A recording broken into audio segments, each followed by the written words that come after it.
Evening all, how you doing? It's Middle-Aged Gamer Guy here. Welcome to another Tuesday night gaming chat where we talk about all the latest gaming news and reviews from the last 7 days or so. How are you? How are the wonderful people in chat? Some of them looking like they're having a fight. There you go. Oh, I can see. So I've just seen someone I want to say hello to, especially. Kindred's here. Good evening. How are you? Gozzo, good evening. Gilfly, good evening. Danker, good evening. Great to see you all here nice and early before we started. Jesse, good evening. How you doing? Sophie, how you doing? Great to see you. Flame, hello. Good to see you. Dave Johnson, hello. He's having an argument with Jesse. I'll leave them to just get on. Join you on this article. Hello. He says it's Mag. Yes, it's me. Maggio.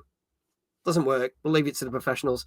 Skin of an Orange, who I know is Tom. Are you watching all the way from... Does it mean you're watching all the way from Japan? Have I got that right? Because that's amazing if you are. Hello. Leon. I said Tom, didn't I? Slap wrist. Sorry. I'll get it right next time. I shot myself in the foot there. I was going to say that's an incredible feat that you did that. I was like, flipping heck. But there you go. That's Leon, ladies and gentlemen. There you go. It's only taken me a week to forget his name. That's how unprofessional I am. There you go.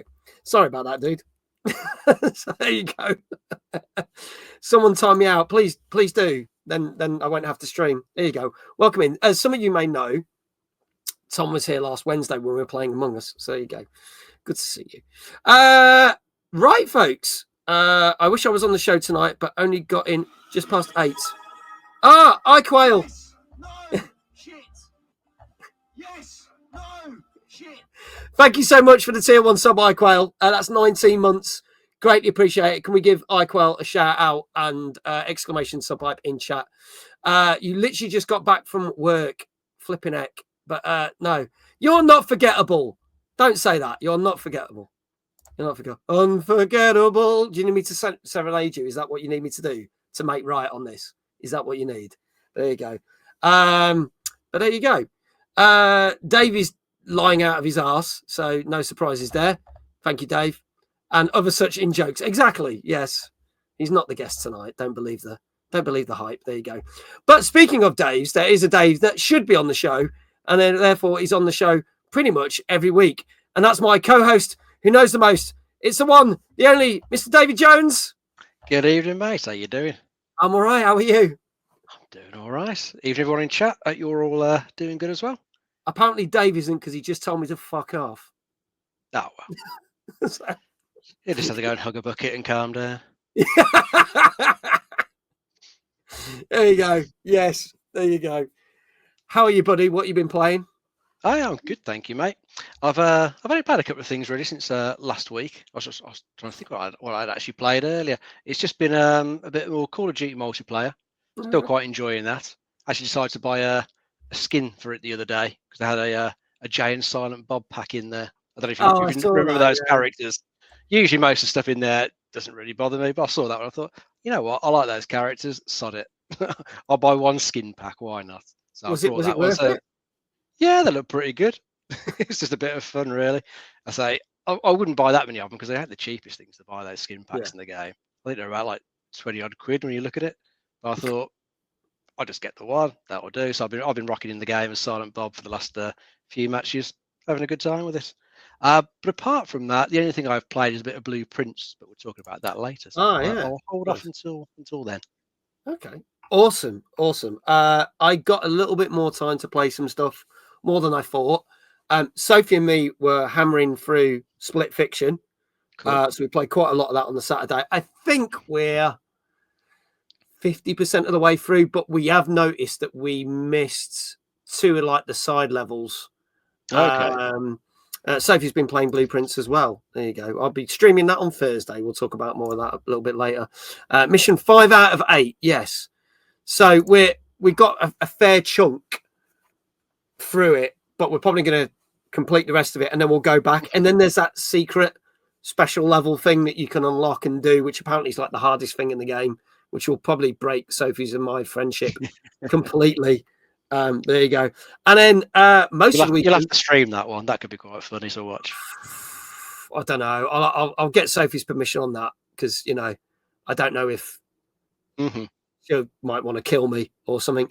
I say friendships will be broken, but other things will probably get broken. Gozzo, it's also on PS Plus as well. So if you've got PS Plus subscription, you can get Blueprints as well. But again, talk about that. And the other game, which I'm absolutely loving, and I'm only 2 chapters away from finishing, South of Midnight. Oh, cool.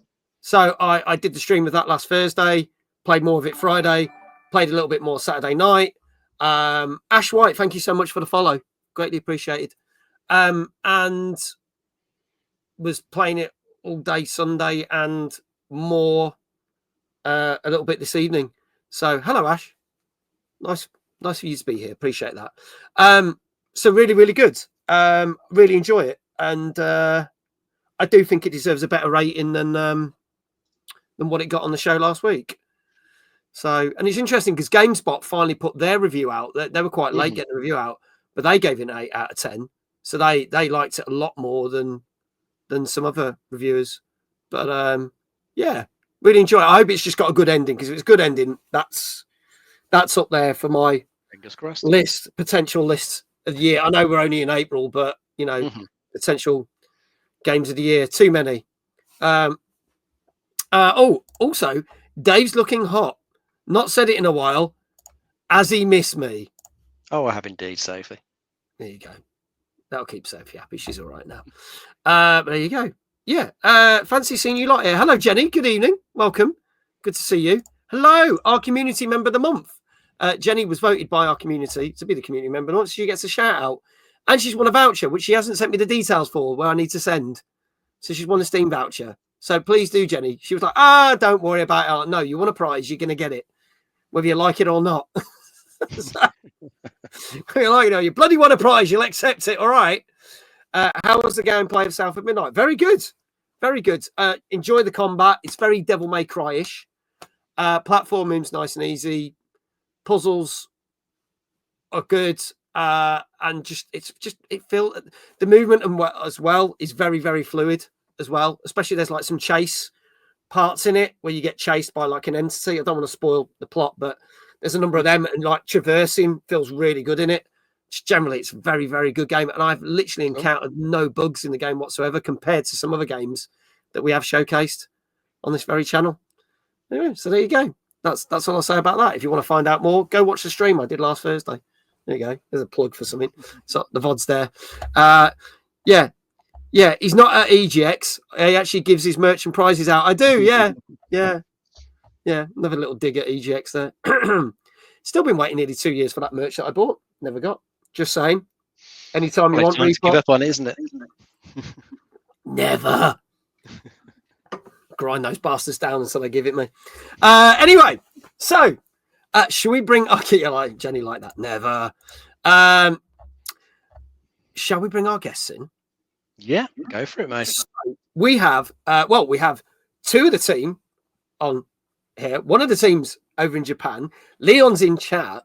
I was very privileged to be on their wonderful podcast last week. You may have seen the episode that was there. It's in the Discord. If you haven't, go have a look at the announcements. It's there. You can go back and watch it. It is amazing. Hello, Games Guru. How you doing? Games Guru says, love these guys. Leon's like, I am in chat. Whoop, whoop. Please welcome 2 of the team from Game Older Podcast, the wonderful Heather and Stu. Hi. Hello. How you doing? Welcome. Great. Thanks for having us on. No worries. No worries. Hello, chat. Great to have you here. Please do. Can we get the links, please? Wonderful mods. Please drop the links in. There's a link tree there. Literally has everything. Links to the podcasts on all major platforms. Their Insta, their Twitter. We don't call it X. I can't be arsed with that. And so much more. So please do go check it out. And even if having to listen to me does put you off, listen to all their other amazing, wonderful episodes. So do tell us, how did you get started and when did you get started with Game Older then? Ooh, about a year ago, wasn't it, Stu? Yeah, we all February, just I think. we were all friends anyway, and we all spoke about games. So we just sort of said, why don't we make a podcast? We talk enough about games, and it just sort of organically happened, didn't it, Stu? Yeah, it was weird, like, because myself and you and quite a few of the other guys on the podcast, Ash, Leon, Tom, never actually met in person before then. I have now, but it's just Is that all why through Ash is Discord. saying, I hear good things about the podcast? Yes, he might be one of the hosts of the podcast. Oh, so we got So oh, he's- right, blimey, we're spoiled for people then. So we've got you lovely people here on the screen, and we've got Ash and Leon in chat as well then. Cool. Obviously, the best ones are here right now. Oh yeah, of course. Look, Not if to be you want to biased. say that, that's fine, but I'm not getting drawn into that argument. Maybe after the show we can then Yeah, we'll fight it out. these two are the best. So what I mean, tell us about some of the things that you cover on the show. Sure, yeah. We cover gaming news, upcoming game releases, and then various topics. So every fortnight we release a new episode. Our latest episode is on rage-inducing games. So that's coming out tomorrow, I think. And then we have various bonus episodes as well. We're trying to ramp up to a weekly release because that seems to be what people want from us. So yeah, we cover a bit of everything, retro and current gen games. Anything I've missed there, Stu? We have a little gaming quiz at the end every week as well, Oh, or every sweet. 2 weeks. Yeah. So little Yeah. 5-6 question gaming quiz. Take part, comments, whatever. Ash is leading it, I think, is he? So Yeah, we he's started won the tracking it this most. year. He's Yeah. got superior gaming knowledge, whereas I'm Yeah, woefully at the unreal. bottom. So, Me yeah. too. Yeah. So we might not be very good at the guessing the scores. Yeah. We'll give it a go. Look, I mean, everyone can take part. It's a bit of fun. I'll explain how that all works. If people want to find you, obviously we put the links in, and we'll do the links again. It's really funny because Leon's going, "Shut up, Ever." Ash is like, "Wow, okay." Like, we are the best. Quiz. You see, Jenny likes a quiz. So you should go and listen, Jenny. It's really, really good. Only because we only can't make it every week. Superior knowledge but inferior skills, says Ash. At least he knows it. Yeah, there you go. I was going to say, what kind of I know you said like you've been just going over a year, but what was it that brought all of you together? How did that all come about? We made a Discord for social meetups just to meet like fellow gamers, and it just sort of pulled us all together. We all had gaming in common, and here we are. We all sort of wanted to do a podcast, so it felt like the right thing, and we haven't looked back. We're all putting up with each other, so something must be working. Doing pretty well. Yeah. Yeah, it's crazy. It's just it's weird to think. I found myself. It was these are the people I get to talk about gaming with the most. Yeah. How can I do that even more? I don't know about some of you guys in chat or you guys here, but having different friend groups that don't love gaming as much as you. So finding these guys was just amazing. Yeah. Later in life as well, making new friends later in life. Who'd have thought it? There you go. A lot of Fortnite banter sessions as well, talking about random stuff we liked, evolved organically from that. Yeah, lots of It's a good Fortnite. shout. Yeah. Ash isn't very good at it though. Don't tell him. Shh. I didn't think you were going to come in here and dish your colleague. Like, I was like, Oh, that's just the theme of the podcast, pretty much. That's Isn't it? it's like, yeah, Jenny's like, Fortnite banter, yes. I think Jenny's just found her new favourite podcast. There you go. Oh, you're more than welcome to Yeah. join and listen to us. There you go. Ash deserves it. There you go. Oh, I'm moving in with you guys. Oh, you might have got more than yeah. There you go. So what's because obviously you have numerous different guests on sometimes, and sometimes you obviously you talk about all the different games and things, but kind of like who's been your favorite guest that you've had? You were like, oh, we really wanted to get them on, and we're so glad we did. And who's someone that you'd like to get on? That'll be my next question. I'll let Stu answer who he'd like to get on, and I'll answer the Right. favourite guest if that's Good all right, luck to Stu. you. I'll just very quickly say thank you to Xbox Lucifer for the follow as well. Greatly appreciate it. Hi Andy. I know who Oh, that there is. you go. Yeah, wow. the favourite guest, funnily enough, it ties in with Timeless. We met a guy called Tom Hardwidge at Timeless in Bury last year, and he came on as a guest. Now he developed a couple of point and click games. Lucid Dreaming Yes. was the one he came on to talk Yeah, about. yeah. And he was a fantastic guest, really fun to chat to. Hopefully we'll have him on again when his next game releases as well. Yeah. What about a dream guest, Stu? Dream guest? Well, Phil Spencer, easy. Aim for the top. I'm going far out, like Go for it. Aim high, baby. Yeah, got it. More realistic, UK based. I'd like to do something with Ninja Theory. Someone from Ninja Theory.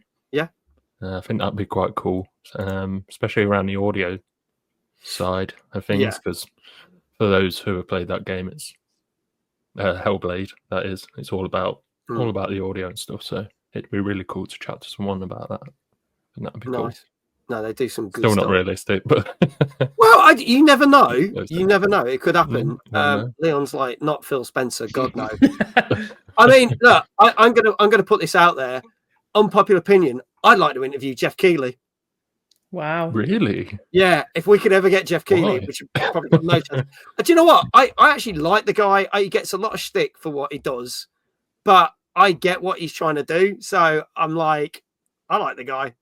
So, but I know some people are like, oh, Game Awards and blah, blah, blah, blah, world premiere and all that. But he knows what he's doing. He's basically putting on an event which just shows a shitload of trailers and everything else is secondary to it.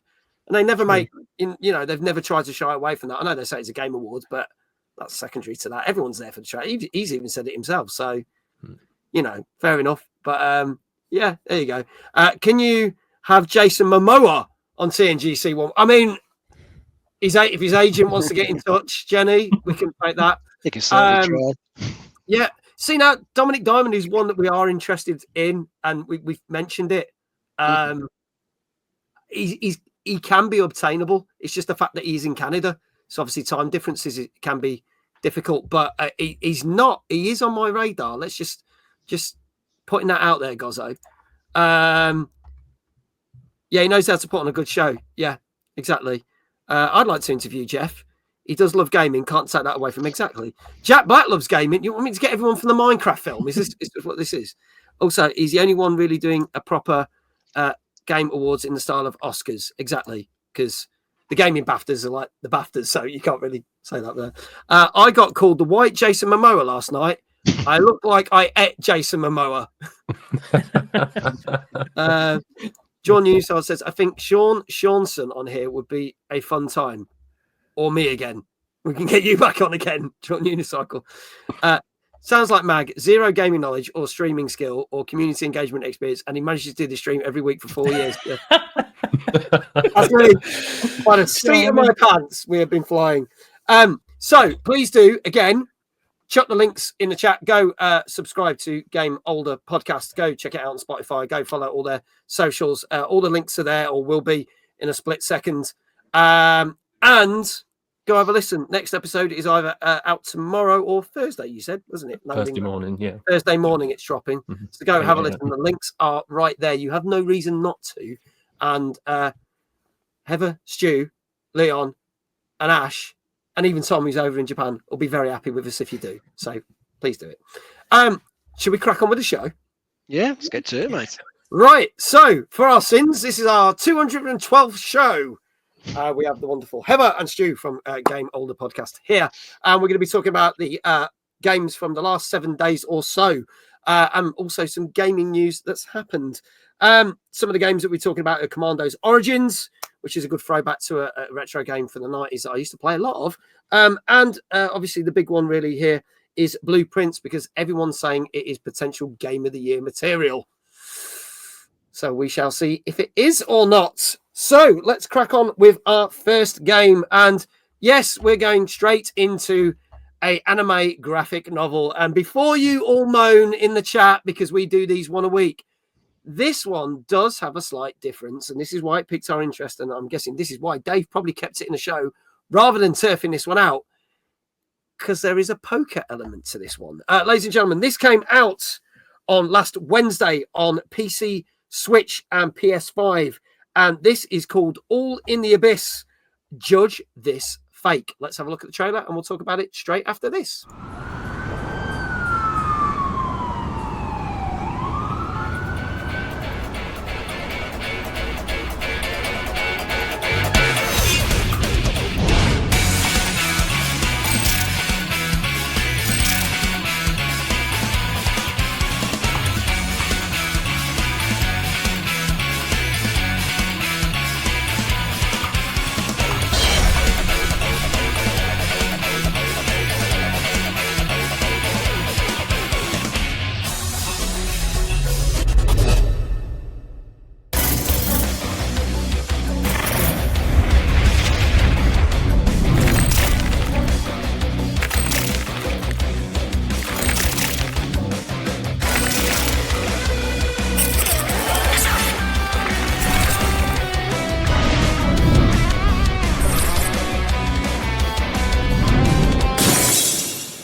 There you go, folks. So that is all in the Abyss. Judge This Fake, which came out last Wednesday on PC, Switch, and PS5. And yes, Dave, you normally would toss these games out. It's on the list when we have to pick, because we had quite a few games to pick from tonight, and we've had to narrow it down to 8. But you kept it in because I'm guessing the poker element's something a little bit different, isn't it? Oh no, it's not that reason. The only other 2 games to choose from were a Cozy Farm Sim and a yearly update to a motocross game. Couldn't care less about those once those got fucked up. That's the only reason this one's still there, mate. No love for it at all. It is just a visual novel with a bit of poker. It's Texas Hold'em style poker that it's got in this one. Gameplay wise, though, your character is meant to be a bit of a poker genius, but ends up in this place called the City, run by this group called the Witches. Goes into a competition with them and somehow loses. Doesn't lose because she wasn't skillful. Loses because the other characters were cheating. So you're now on a bit of a sort of revenge quest to try and find out how these characters are cheating and find a way to take them down. So it's that sort of a game. That's what the novel's going for. So not my thing at all, but I'm sure there's a decent sized community out there for it, because we should say we pretty much have one of these type of games every week. So someone's playing them. And if they like them, fair play. Just not my thing, I'm afraid. Fair enough. Okay, so you basically shattered my theory straight out the window. There you go. All right, there you go. This is why I give the list to Dave and he picks them. Yeah, I have no rhyme or reason why he picks them now. I thought I knew understood this man, but clearly not. Yeah, there you go. That's a 40-year friendship gone down the toilet. Heather, so I'm going to start with you on this one. We'll bounce between Heather and Stu for each game. So graphic novel games, anime style, but with a bit of poker thrown in. Is this something that you would try, or is this just like Dave and going, whoa, no chance? I'll be honest, it's absolutely not my thing. I mean, I noticed at the end it said something like a poker battle mystery game or some mouthful like that. I can't play poker. Right. I don't normally go for anime style games, so it's not my cup of tea. Yeah. But maybe it's been inspired by Balatro. I don't know. Yeah. Possibly. I did think they're trying to get in on that action, because I know a lot of people that have been playing Balatro or didn't know about Balatro. They've gone, hell yes, they like it. I've not yet been moved over to the dark side on that yet, but I could see if I started, I probably would. So it is a bit worrying. Manic, good evening. Hello, how you doing? What? This is not a fucking blazer, dude. I'm wearing a shirt, for fuck's sake. Do I look like from fucking Hogwarts or something? I don't know. But lovely to see you, by the way, Manic. Anyway, and yes, we will be talking about Marathon a little bit later on, and not the ones you used to get that are now called Snickers. There you go. So, for those who are not familiar with the show, we don't review the games because we're just too lazy. What we do is scour the internet and basically get a ton of scores from all different websites, whether that being IGN, GameSpot, Eurogamer, Metacritic, just to name a few, and then basically squish them all down and turn them into an average score. Scores can be halves and whole numbers. And if you agree with them, great. And if you don't, that's fair enough as well, because it's an average score. So please don't take it to heart. Some of the times we don't agree with the scores ourselves. It's just the way it lands. However, if you guess it correctly in chat, you'll win a shout out, not just for our wonderful guests, but for you yourself, the viewer. And Dave can have a go as well, because I don't tell him the scores, even though Mr. Johnson still thinks that I've rigged this. You didn't get many right the last couple of weeks. You've been doing okay, but it's not like you've been getting loads right. So I don't know how he thinks it's rigged. Yeah, it's bizarre. So you're probably just doing it to catch everyone else. Yeah, maybe end of the week I'm going to get them all right. It probably is, but there you go. Made myself some bacon and onion ring sandwiches. They sound insane. Are they any good? I thought you were going to say bacon and onion sandwiches, but I thought bacon and onion ring sandwiches. Sounds decent. That sounds all right, doesn't it? That's making me hungry. But there you go. Showing my age. Yes. Yeah. So, Dave, I'll start with you, and then chat, get your scores in for this. What do you reckon this got? These visual novels usually score pretty high, so I'm going to try an 8 for this one. Okay, going for an 8. Ash says if it's battered onion rings, it's a shout. Bacon and onion ring sandwiches are amazing. There you go. Flame is saying a 6.5. I did see another score pop up earlier. I'm going to jump up there. Oh, 2 scores. Dank is saying a 7. Gozzo saying a 7. Ash is also going for a 6.5. Heather, what do you reckon? I'm torn between a 6 and a 7, so I'll go 6.5 right in the middle. Okay, 6.5 in the middle. Leon's going with a 7. Manic it's going quick. Manic's 7. Xbox Lucifer 7. Kindred 7. I can't abide onions, fair enough. But give me a score. 6. Thank you. Stu, what do you reckon? I know you've all gone IGN mode on the first one. I think it's actually going to be higher. I'm going to go a bit higher and go 8.5. 8.5. Okay. Folks, last chance. This is All in the Abyss. Judge This Fake, which came out last Wednesday on PC, Switch, and PS5. And if there are no more scores in the chat, I can tell you that this... Jenny says a 6. Wow, that was quick. Manic says I'm giving a 7, even though I did not see the trailer. So it's hilarious if I get it right. Well, I can tell you, Manic. Unfortunately, you didn't, because it got a 7.5 out of 10 on average. So, did anyone actually in chat get it right? Did everyone go for the 7 tonight? They all went for the 7. 6.5. 6.5. Yeah, 7.5. So it did better than people thought. I was like, wow. Okay, people were close. Do I? I don't think I owe anyone a shout out. Do I? No. There you go. No, we could just move on. Just move on. That's it. Then we can wipe that game from our memories for the ones that didn't enjoy it. I will not remember it after this. No, I know. What was it called again? I don't know, but there'll be another one next week, but probably not. Sadly, none of us expected reviewers. So there you go. Easy work then. Yeah, let's move on. Our second game of this evening is something that holds a little bit more dearly to my heart. If some of you may remember, starting back in the 90s, there were the Commandos games, the sort of tactical games. The most recent games that you may have seen that come close to that are the Desperado games set in the Wild West. This is taking us back to the origins of Commandos with revamped graphics and some new extra levels and a few extra bits put in. But this is out as of last Wednesday on PS5, Xbox Series X and S, and PC. And this, ladies and gentlemen, is Commandos Origins. At the height of World War II, a sergeant goes to form a special unit to take on an evil that threatens the world.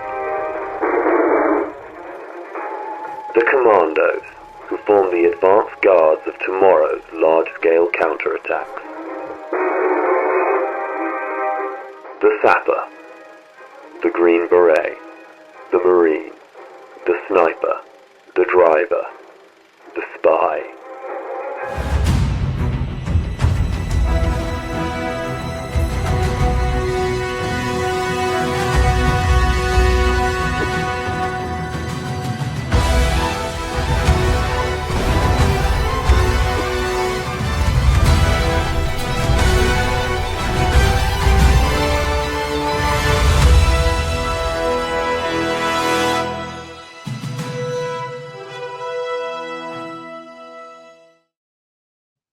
There you go, folks. And it's also landed on Game Pass day one. So if you want to check it out, you can play it on Game Pass, which is pretty cool. Dave, tell us a little bit more of this one. Yeah, so this is a new game in the series. I think it's been a good decade or more since the last one. It's been a good long while. Old series decided to bring this one back. So it's a new entry into the series, but this is like an origin tale. So set before the original games. This is like where the unit was originally formed. So I guess you'll see each of the characters meet each other in the early levels, and then you'll make use of them and their individual skills to sort of stealth your way through the levels, or hopefully stealth your way. Because usually when I play these, it usually goes horribly wrong. Then it gets pretty loud, and then I probably end up dying. So that's usually the way it goes for me in these ones. I try my best, but the stealth usually goes badly. But I do like these games. I mean, the most recent Desperados 3, that was really, really good. So if this can meet the high bar set with that in this sort of genre, then this could be a decent game. From what I've seen of it, it does look pretty cool. Set during World War II, lots of different places to visit, like the Arctic, Africa, various bits in the European front line. So to me it looks pretty good. Definitely sort of game I'd play. Much more than whatever it was we talked about first. I forgot what it is. This one I will remember because it looks good. Yeah. Okay. Cool. Stu, we'll speak to you about this one. Your thoughts on this? It's interesting. I think it's good when they do stuff like this with IPs that haven't been touched for a long time. It's always good that they support fans of franchises like this. Absolute result is on Game Pass as well. Yeah. Result for me. But yeah, I used to play these kind of games a little bit more when I was younger. I've not got the patience now. Maybe because there's so many games. Okay. Or styles of games. Or I play a lot more versions of games. But yeah, it looks cool. Just hope that for the fans they've been respectful of the originals and the source. They've not completely 360'd it and changed the whole thing. Because then it's pointless, pretty much. Yeah. A whole new thing. So yeah, it looks cool. Probably not my cup of tea, but okay, I'll try it, especially like I said, with it being on Game Pass. Yeah. Okay. All right. We'll see what chat's saying, because chat's putting some scores in. Danker's saying a 7.5. He said he never got to complete the first level in the original. I think I actually completed the original, but I never got that far in the further games from that. But there you go. Ash says, maybe a 6. Manic saying a 7.5. Leon saying 7.5. Gozzo saying 7.5. Leon said, I also say 7.5 because I don't think many critics appreciate games like this enough. Jenny saying 7. Xbox Lucifer, I think an 8. Flame saying a 7.5. So let's go round. Heather, I'll start with you this time. What do you reckon this got? I want it to be an 8 because I like the look of it, but I think Leon's right that the reviewers don't appreciate these games as much. So I'll go 7. Okay, going for a 7. Stu? Yeah, I think I'll go 6, a bit lower, because I think there might be a risk of even the original, like the fans of the originals and stuff, might not appreciate it enough. All right, no worries. Dave, what say you? I'm going to try 7.5. Going for 7.5 on this one. Okay, Iquel saying maybe an 8. I've played similar games to this, like Welding Conflict, which I liked. So last chance, folks. This is Commandos Origins, which came out last Wednesday on PS5, Xbox Series X and S, and PC, and is on Game Pass. And if there are no more scores in chat, I can tell you that generally it was quite well received. However, there's a few not necessarily game-breaking bugs, but annoying bugs that happen that mean you might have to revert back to an earlier save. And if you don't revert to doing saves quite regularly, you could lose a few hours on the game. And because of that, you got a 7.5 out of 10. So, Dave, you were bang on that one. Well done. And there's a lot of people in chat who guessed this. So, Flame, congratulations. You got it right. Gozzo, you got it right. Leon, you get it right. So, actually, not only can we give Leon a shout out, but we can give the podcast a shout out. So, win anyway. Manic, you got it right. Well done. Danker, you got it right. Gozzo, you got it right as well. Congratulations. Lots of shout outs there. There you go. Go follow the podcast there. Go follow it there. Links are there. Link trees there. Do it. Congratulations, everyone. Frustration, immersion breaking. Exactly. apparently one of the bugs is when you climb across a wire, if the game does go a bit funny, your character's then just seen climbing across the map with like in thin air. Oh, nice. Good trick, that. Which is great, yeah. Can you change the score instead? No, iQuail, because now poor iQuail's got to do all the shout outs. So yeah, sorry about that, iQuail. I'll let you do all the shout outs while we talk about our first news story. So obviously last week we talked about all the facts about Nintendo Switch 2 release, which had happened more than nearly coming up to 2 weeks now. And then the fact that the general thing that people were moaning about is you got to pay for a tech demo, right? Mario Kart's like ridiculous amount. And it's actually still the highest priced game in this decade as it stands, even beating the last Zelda game, which was £10 cheaper than the new Mario Kart.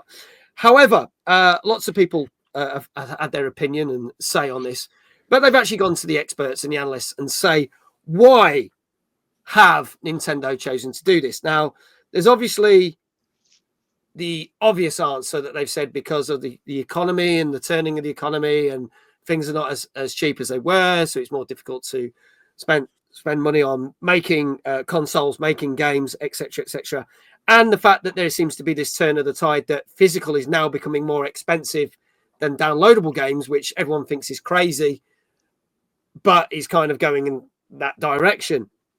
But one of the funniest comments that was made by an analyst was, because they can. Which is true. Because the one thing they've said is, what you need to remember is Nintendo do games with no microtransactions.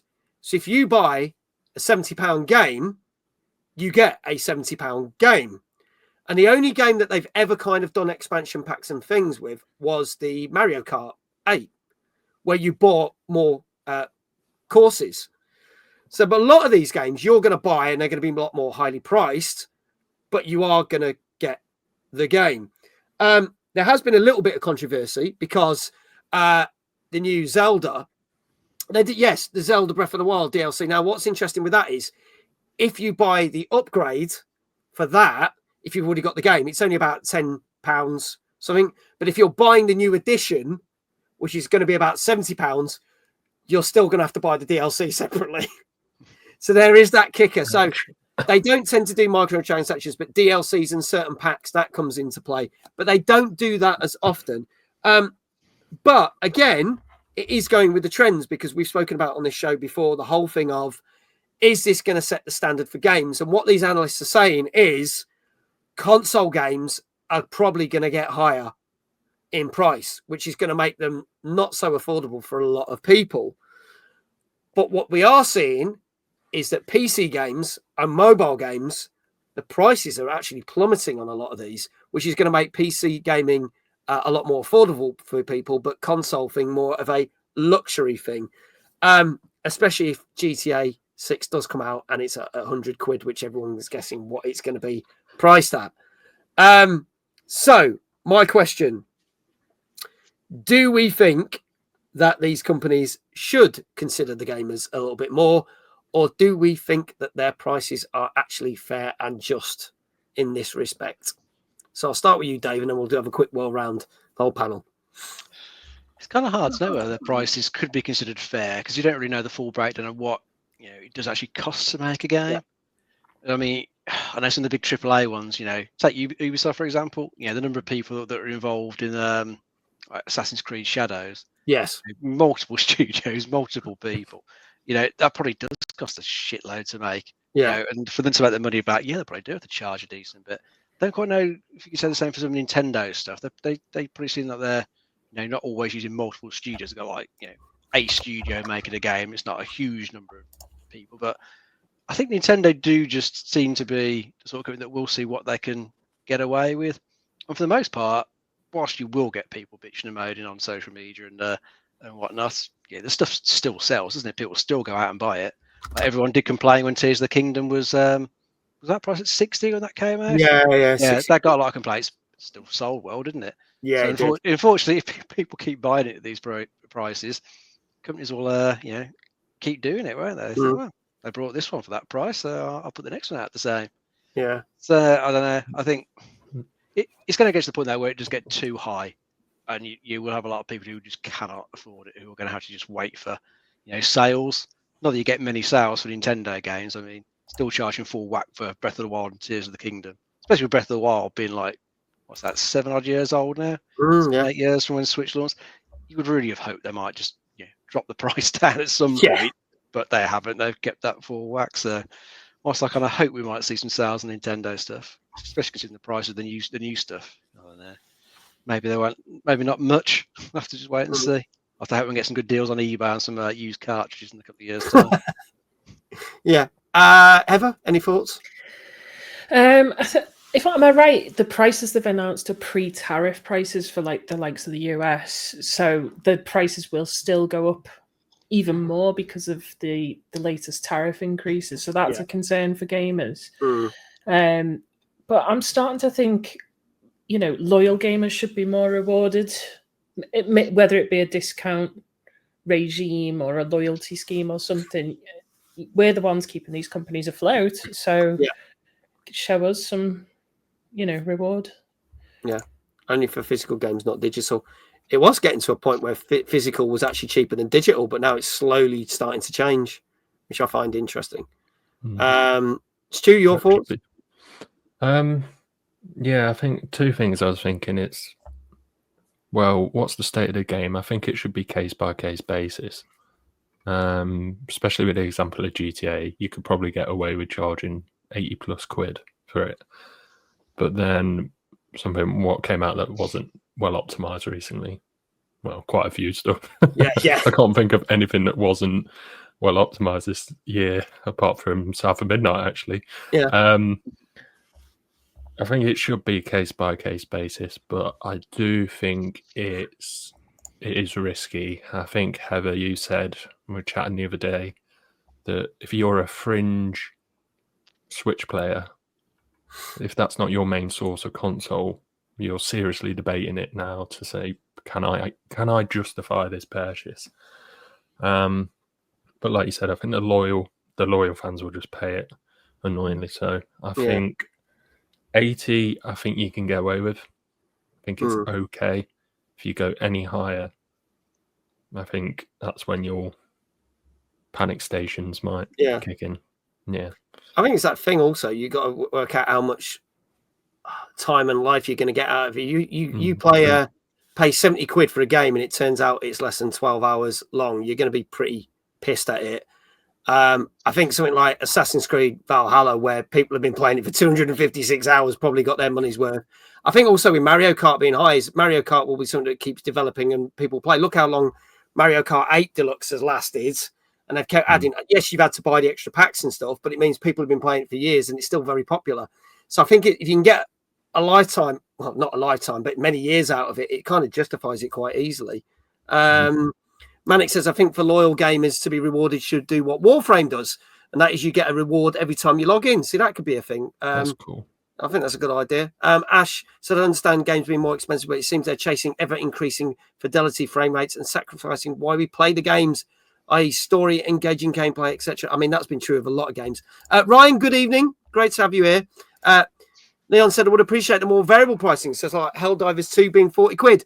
Or, most recently, we had Split Fiction, 30 quid, which is a great game. 2 Point Museum, 30 quid. So we've had some really good games that like really, really cheap. Filled tickets in IMAX can be upwards of £20 plus now for about 2 hours. So I think £1 per hour game is amazing. Yeah, I think if you can get that, you can get 90 hours out of a 90 quid game. You've had your money's worth and then some, as far as I'm concerned. But we shall see what happens with the Nintendo Switch as more things get revealed. Obviously, they did have the big event at Excel in London.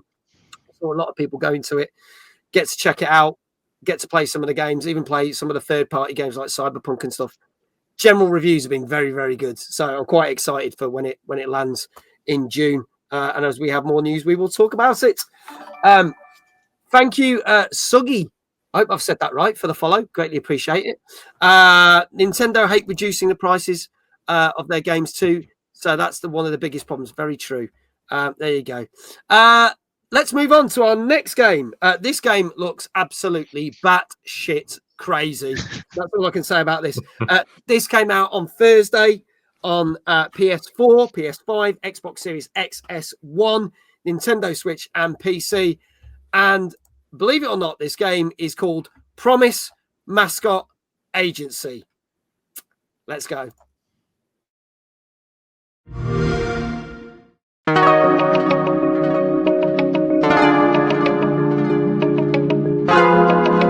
俺の名前はミチで。お疲れ、社長。行こう。なくした約束家族と引き換えに見つけた今死にゆく街で失望させませんから。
マスコットエージェンシー。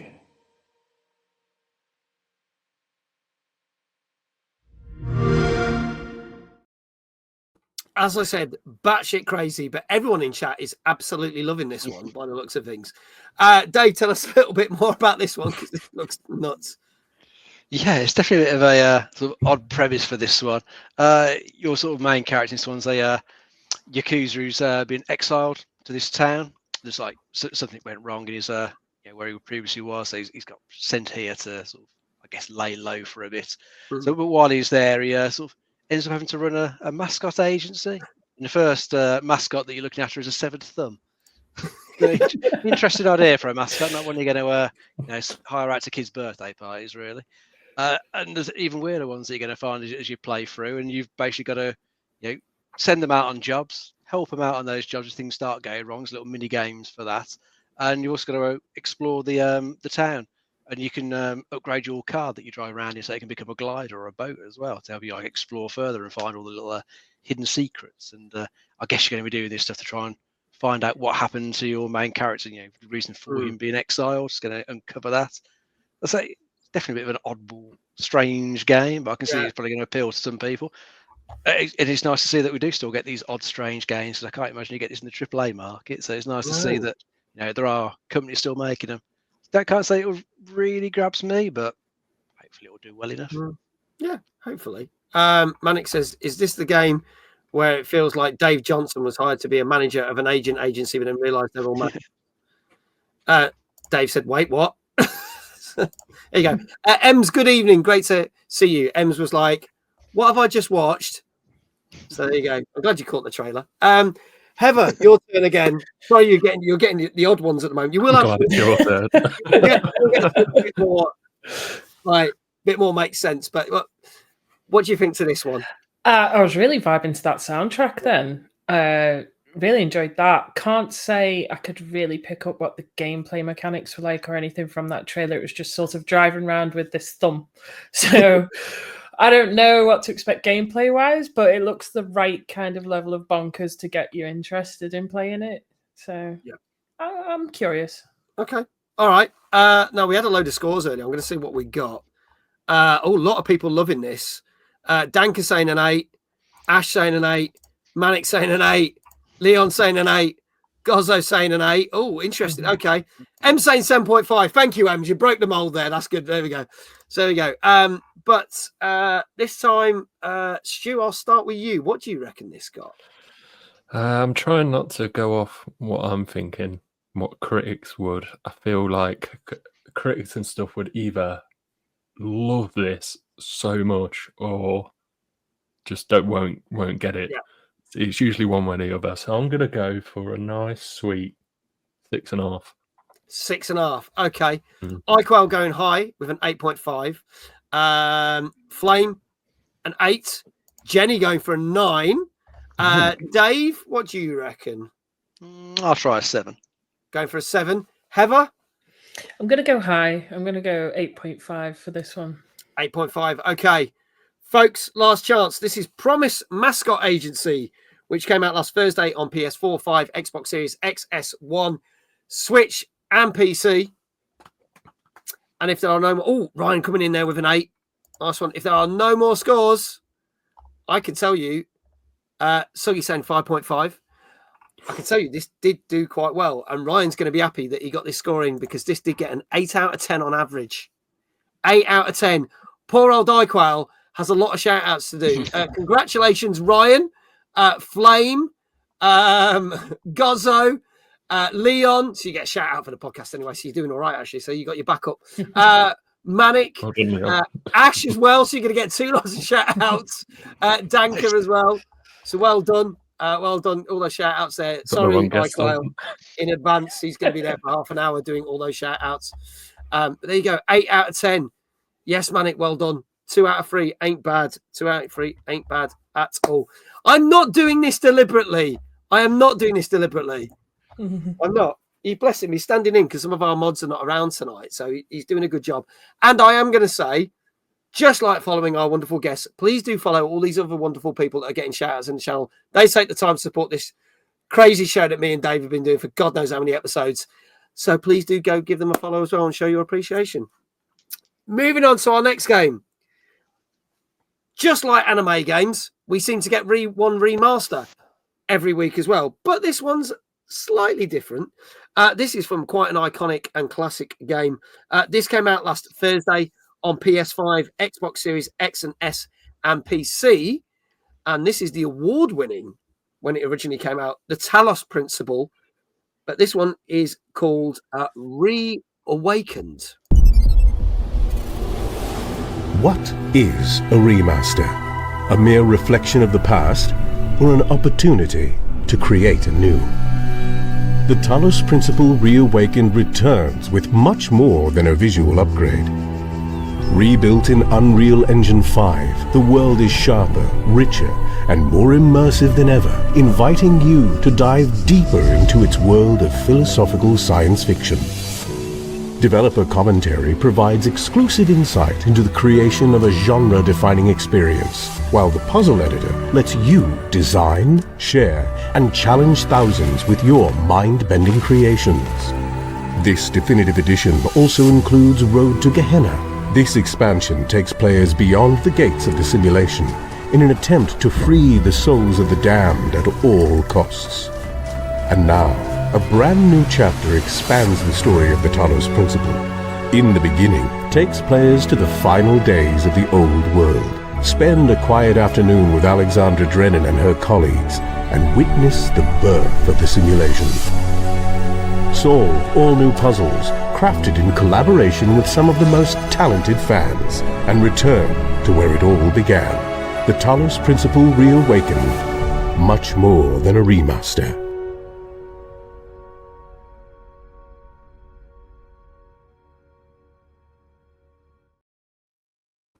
There you go. As I said, you're not just getting a remaster, you're getting a load of extra stuff as well. Isn't that right, Dave?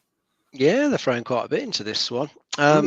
So yeah, as well as that nice uplift with Unreal Engine 5, which does look very, very nice. It said it's the complete package of the original game and its expansion, and then a whole new one, set as a sort of prequel expansion, which is meant to be quite challenging, I believe. And then, of course, after completing all that, if you're still in the mood for even more puzzles, you can create your own.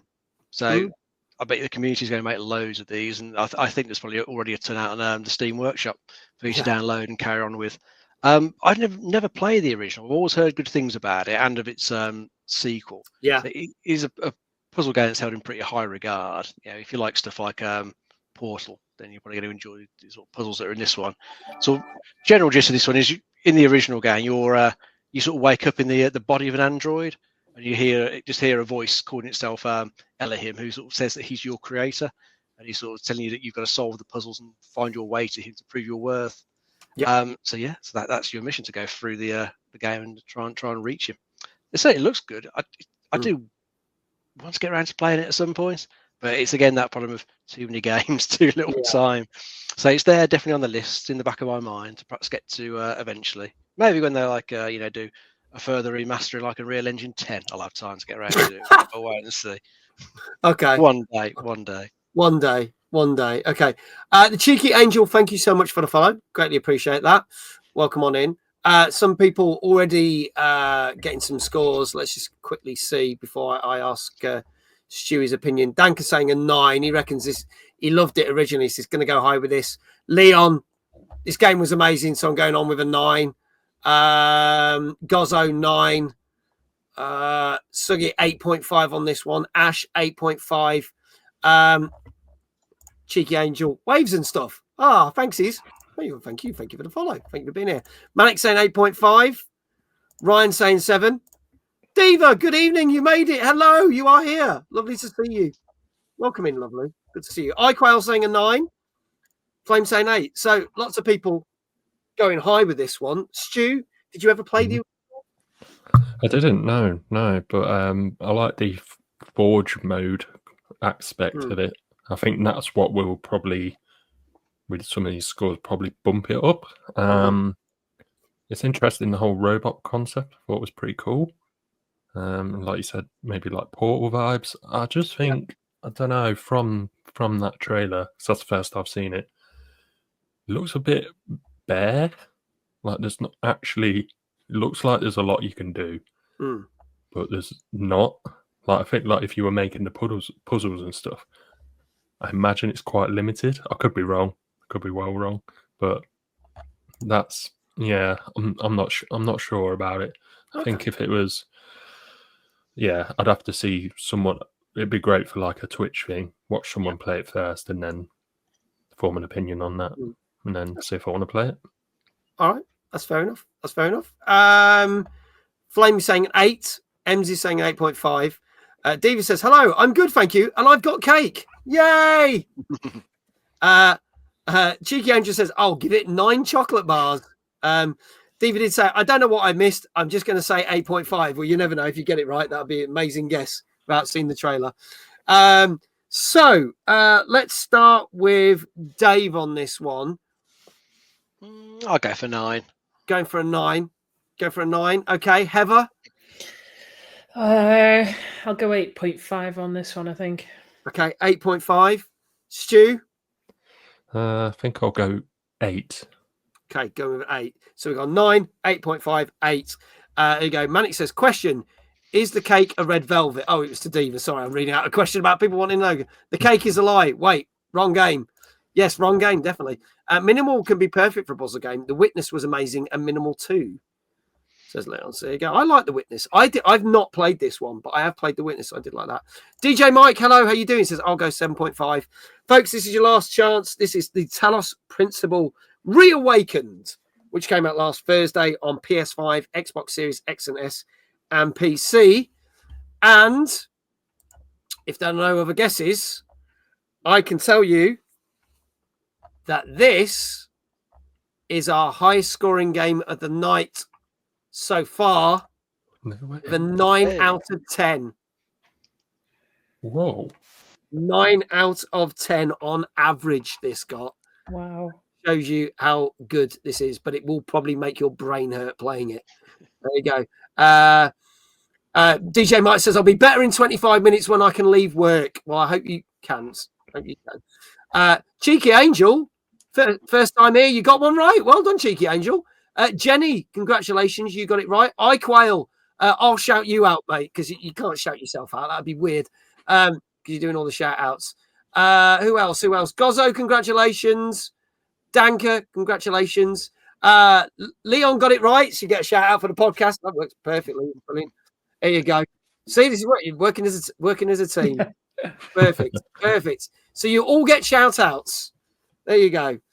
Who said 9 verbally? It was Dave. So I need to do Dave's shout out. So anyone can do that. Do exclamation Dave in chat to give you a shout out, Dave, because Dave doesn't stream. So when he gets one right, we have to do something slightly different. Dave, how would you like your shout out this evening? You can do some spinning on the chair. Start off with, mate. Okay. I'll try not to knock anything over. Here we go, folks. Get ready for it. Dave!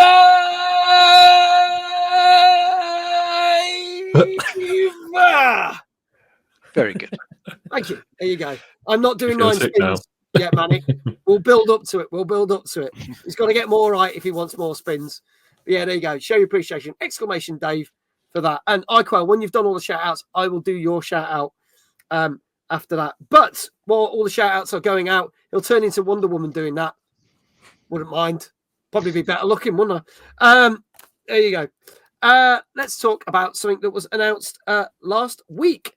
And Summer Games Fest, believe it or not, is fast approaching in a couple of months' time. Dare I say it. But the first showcase as part of Summer Game Fest has been announced. And that is the official Xbox showcase, which will be at 6 p.m. UK time on June the 8th. And we also know that straight after, because they always tend to do this with the summer ones, just like 2 years ago when they did the Starfield. Yeah, remember that game? No, me neither. They did a showcase straight after. They are going to be concentrating on a game that we've hotly tipped for this year, which is the Outer Worlds 2. So you'll get a full in-depth look at that. But the question is, what's going to be in the showcase? Because we know there are certain games that are out there that we've not seen yet. We've got the new Perfect Dark game. Are we going to get to see that? We know Fable has been pushed back from this year to next year. So will we actually get to see more of that? And lots of other crazy games. So my question to chat, Dave, and our guest is, what's the game that you are hoping to see? Because there are things like State of Decay 3 we've not actually seen any gameplay for, and that's been pushed back a lot. So what games are you hyped for on the showcase? I'll start with Dave and we'll work our way around. I actually mentioned Perfect Dark Zero. I'd like to see a bit more of that one because I still love the original the one back in the NC4. It was a cracking game. Its follower, not so much. So I'd like to see if they could actually do something good with that franchise. And what we saw was a couple of years ago, they showed a bit of gameplay, didn't they? Which looked interesting. So it'd be nice to see a bit more of that. See if they can actually do something good with it. So yeah, I'd like to see some of that. Yeah. Heather? For me, it'll be Fable and State of Decay. I can't get enough of either of those. So I'm really excited to see more of that. And who knows, the little simmering rumours on a handheld from Xbox, who knows if there's any truth in it. But yeah, they said that might happen. We'll have to see if we do see that. I think their timing would suck, though, innit? Because isn't that well, maybe it wouldn't. I mean, it's like a couple of days after the Switch 2 launches, so maybe they'll be like, hey, we've lost something better. And everyone will go, oh, shit. You never know. DJ Mike says, I can't wait until they release Horse Tales 2. Oh, dear God. Oh, dear God. Or is it long rumored 4 remaster remake, says Danka. There you go. Manic wants a new Tomb Raider game. I don't think there's anything from an Xbox studio. We probably will see more stuff potentially. Yeah, we probably might see the Oblivion remake as well, isn't it? That's probably something that's going to come up, I would have thought. Well, there are rumours saying it's going to drop any day now. Yeah, so it could. You know what could happen, which has been known, just like they did on their little indie dev one with the Ninja Gaiden remake. They could shadow drop it on the day that it comes out. Like they do the showcase and then show it and go, and it's on Game Pass now, because that has happened. So there you go. It would make a bit more sense to do it then, wouldn't it? Give it a little bit of a bit more fan base. They're just randomly doing it the next couple of weeks, like people seem to think they're going to do. So new Battletoads. We've got the game from Rare, that game that Rare are doing alongside Sea of Thieves that we've never seen the light of day from. I can't even remember what it's called. No, they first announced it in like 2020 and we've not seen it since. Somewhere in development hell. Yeah, there you go. Scalebound, was it? No, it's not. Oh, that. No, that was something Cancelled, else. that Got got canned off cancelled, a long yeah. time ago. If anyone can remember what that was called, the other game that Rare are working on that we've never seen. Any other games, Stu, that you'd like to see? Gears E-Day. Want to see some gameplay Yes, of course. footage. Would Yeah, love it's to about see time that. Coalition actually did some work. Yeah. So the trailer looked great. The Yeah. Gears trailers are always great. So yeah, hopefully we get it this year as well. That'd be cool. Can you imagine if they get that, just tuck it in just before Christmas? That'd be good. Just like they did with Indiana Jones. That'd be a good way to end the year. Iquan wants a new Battletoads or a new Killer Instinct. He says, I don't think that'll happen, but a boy can dream. And Cheeky Angel says, I would like to see a Sega AM2 collection. You never know. It could happen. It could And that happen. Rare game you were thinking of, it's called Everwild. That's it. Thank you. Everwild, which we've not seen anything from at all. Not for a long, long time. No. I've forgotten about it until you mentioned it. Yeah, but it could happen. You never know. We haven't seen any gameplay for State of Decay 3 yet. So No, we might that get was- that. I can't remember how many years ago there was. That was announced massive, a long probably time just ago. as long as Everwild. Yeah. Oh, yeah. If we're waiting for games, I might remake a Legend of Dragon. We're just going totally off topic now, but yeah, you can ask for it, DJ Mike, if you want it. There you go. Okay. So, folks, tomorrow night we will be announcing a lot of things for Timeless. There's a lot of big announcements. Some of them you kind of already we've hinted at, but there is one specifically big announcement that we'll be doing tomorrow night on stream. But for the eagle-eyed of you, if you can't wait, you might want to check socials at 1 o'clock tomorrow, as some big announcements are going to be announced at 1 o'clock, as well as the content creator passes will be going live. So if you've been sitting back not wanting to get tickets, but you want to do a bit of coverage for the event and want to get UK, 1 p.m. UK, DJ Mike. So my apologies, I should have said that because I know you're out in Canada. 1 p.m. the announcements. If you want to get the content creator applications will go live, and you stand a good chance of possibly getting a free ticket to the VIP night and the main event. And if you don't know what time this is, I should probably play this.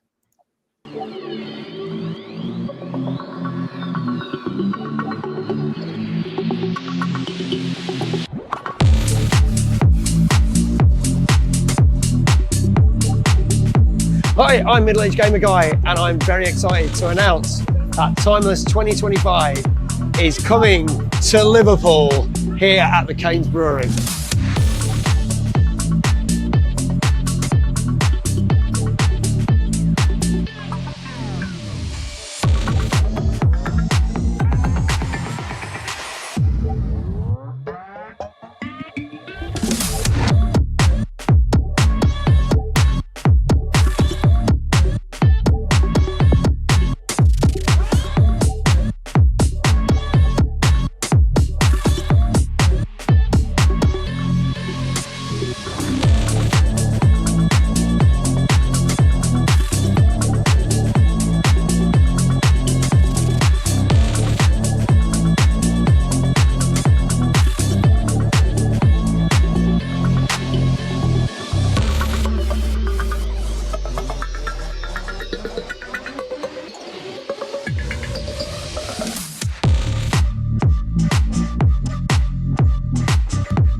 So there you go, folks.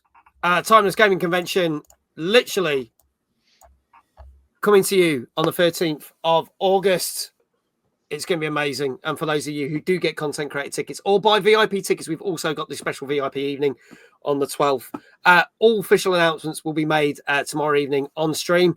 And if you can't wait that long, you can check socials around about 1 o'clock tomorrow on all our social media channels for special announcements. And I can tell you that one of the big announcements out of about 5 things that we're announcing tomorrow is our first gaming dev panel, which I've been banging on about.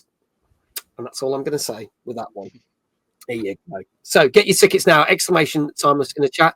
And Chief Angel, you are very, very welcome. We've always wanted to do one in Liverpool and we've finally done it.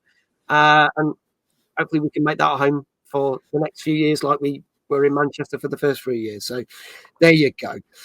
Moving swiftly on, I want to talk about another piece of news that kind of got dropped because literally round about Thursday, they announced that there was going to be a showcase for a game that we'd not heard much about. And again, featured a while back in our top 50 games and then kind of got that you had to look out for, but then kind of got moved.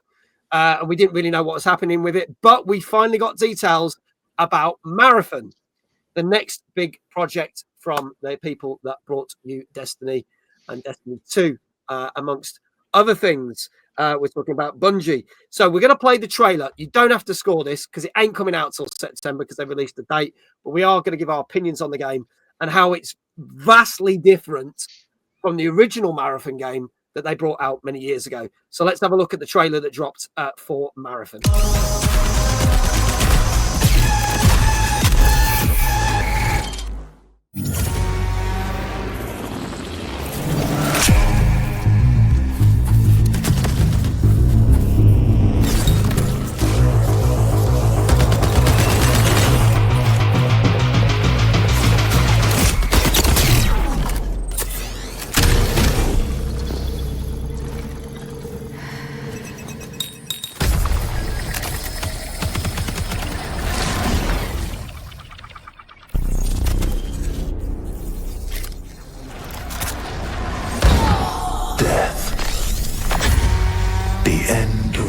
Things.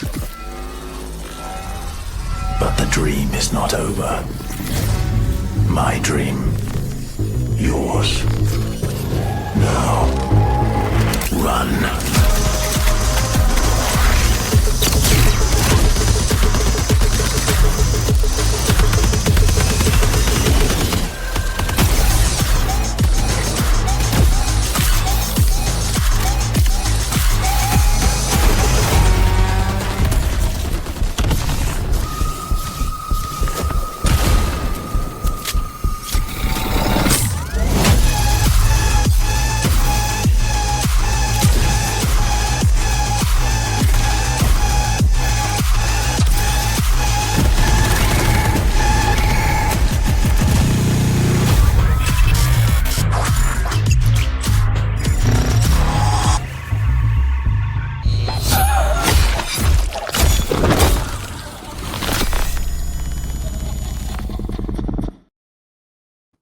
So there you go, folks. It was revealed. It's literally landing with us quite soon, September the 23rd of this year.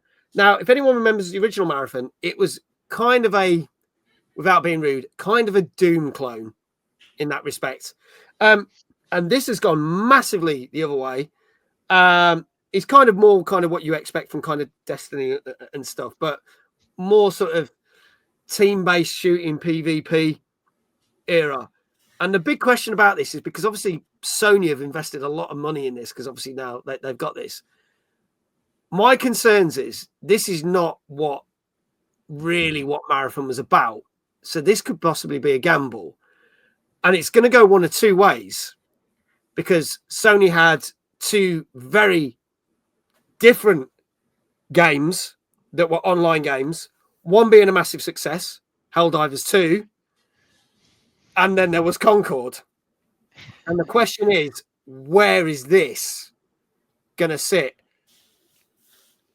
And do we think it's going to do well? Because honestly, I don't know. I reckon it's probably going to end up somewhere in the middle. I don't think it'll be like an abject failure that's canned after a couple of weeks of going live. But then I don't think it's the sort of game that's really going to have like as much mass appeal as they probably like, because the extraction genre, whilst it's got some like popular games like Escape from Tarkov and Hunt Showdown, it's still fairly niche with a gaming audience. Because I think probably what a lot of people don't like about it is that you can lose everything in the game. You know, we all like to make progress in games, don't we? You like to feel like you're unlocking stuff and improve as you go along. But with the extraction one, it's all risk reward, which can be pretty like good, pretty exciting when you're like in there trying to extract with your team with all the cool stuff you've picked up. But if another team takes you out, well, you've lost the stuff that you're trying to get at and the stuff you took in. So then you can end up in a situation where you just got to go back in with like the basic guns, because you're always going to get given some basic equipment to go in there with. But I don't know.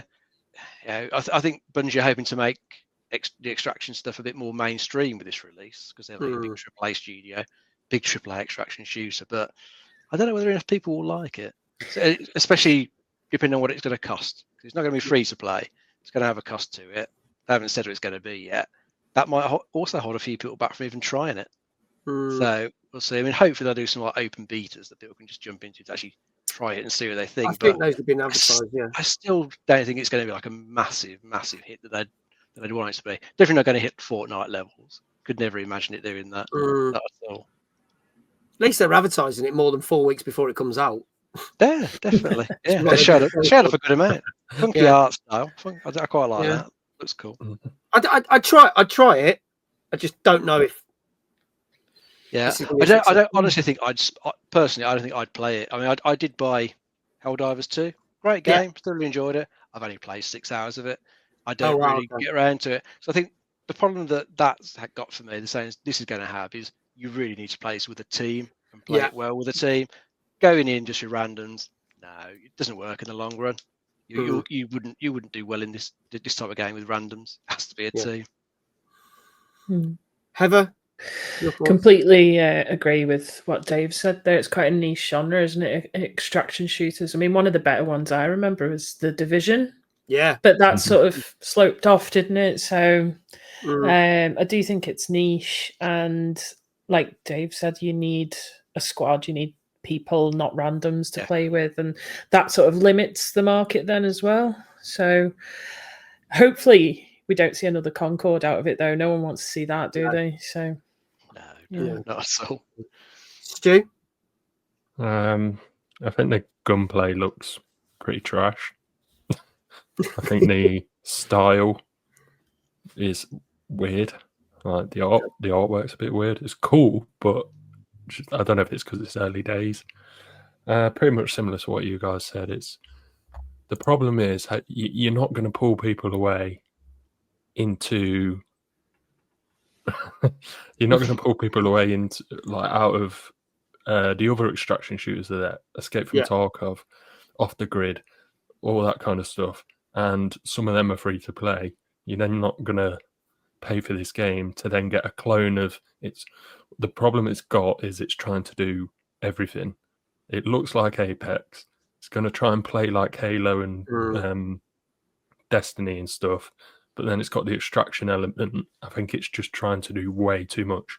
And I think the extraction hype, if there ever was a hype, I don't remember it being that big, is 4 years gone. Like, you've missed the boat.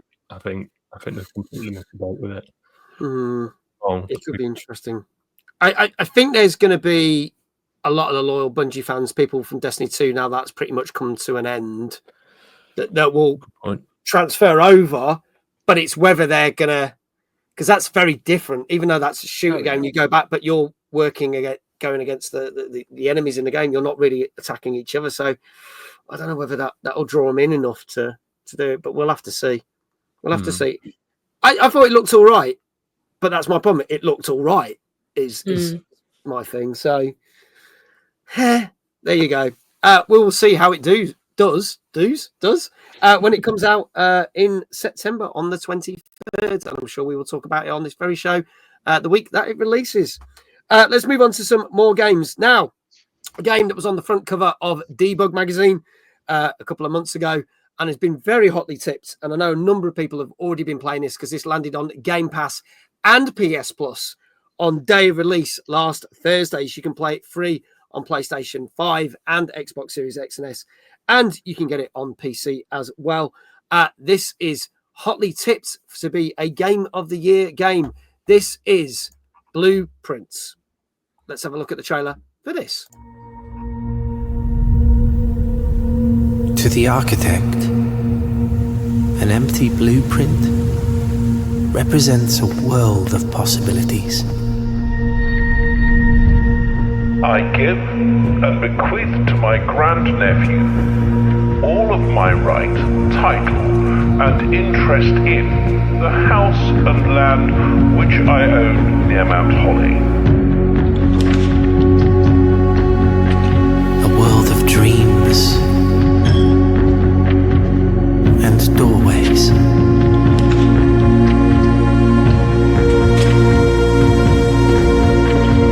The above provision is contingent on discovering the location of the 46th room of my 45-room estate.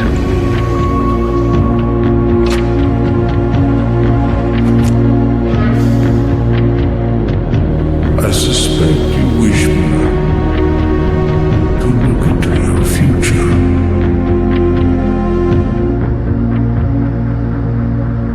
Should my grandnephew fail,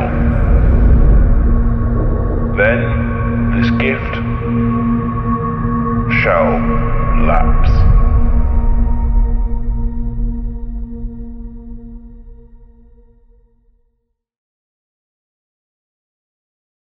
There you go, folks. That is Blueprints, which you can try on PS Plus and Game Pass. That's the first time we've had one that's landed on day one and on both of those subscription services, which is fantastic. Dave, tell us a little bit more about this. I'm going to say it took me ages to realise that Blueprints, not going to lie, it took me ages. I didn't cotton on to that until literally a couple of days ago. At least you got there in the end. I did in the end, yeah, finally. Oh, didn't you? But yeah, much like the Talos principle, which we looked at earlier, this is another first-person puzzle game. This one's got like a roguelike sort of part to it. So your character, they've been bequeathed this 45-room mansion by their great uncle. But to actually keep it, you've got to navigate through this mansion to find this sort of hidden 46 room, sort of prove you that you're worthy of keeping the mansion. Yeah. So you've got to try and find a way to get through. And as I say, it's roguelike in the way that you start each day in the game in the lobby, and there's like 3 locked doors in front of you. And each door that you go up to, it gives you a choice of what room could be on the other side of that. So it's random what it gives you the option of. You've got to pick them, and there might be things that you need to, actually make the room appear. Like you might need to have collected the gem with one of the other rooms, and you need to use that as a cost to build a particular one. So there's quite a few things that make it a bit tricky, sort of, for you to sort of build as you'd want to. You're going to have to sort of do a bit of risk sometimes. Like, do you build like a dead end room that's got a number of items in it, and hope that those are going to be useful for like other rooms that you might then try and build? And you'll get to the point where you'll be doing a run and you will just have like ended up blocking yourself off because you've run out of keys to unlock doors or gems to craft rooms, or just simply run out of doorways to use because you ended up building yourself into a dead end. So you've got to just try and find a way through all these rooms. Different ones have like puzzles in them or collectibles or things to investigate in them. So there's quite a lot to do. So even if you've had a bad run where you get sort of screwed over to a point, you might still be able to go back and do things. Like I had one where I'd run out of things to build. So I managed to like buy an item from like an in-game shop and use that to like investigate other things that I'd already seen, and that showed me other bits of information that would then be useful for like the next run. So it's quite good. It's quite, I suppose, a bit sort of slow burn in the way you're progressing through there. You've got to hope that you get the right rooms at the right time with the right item, perhaps to then give you more information to again move forward.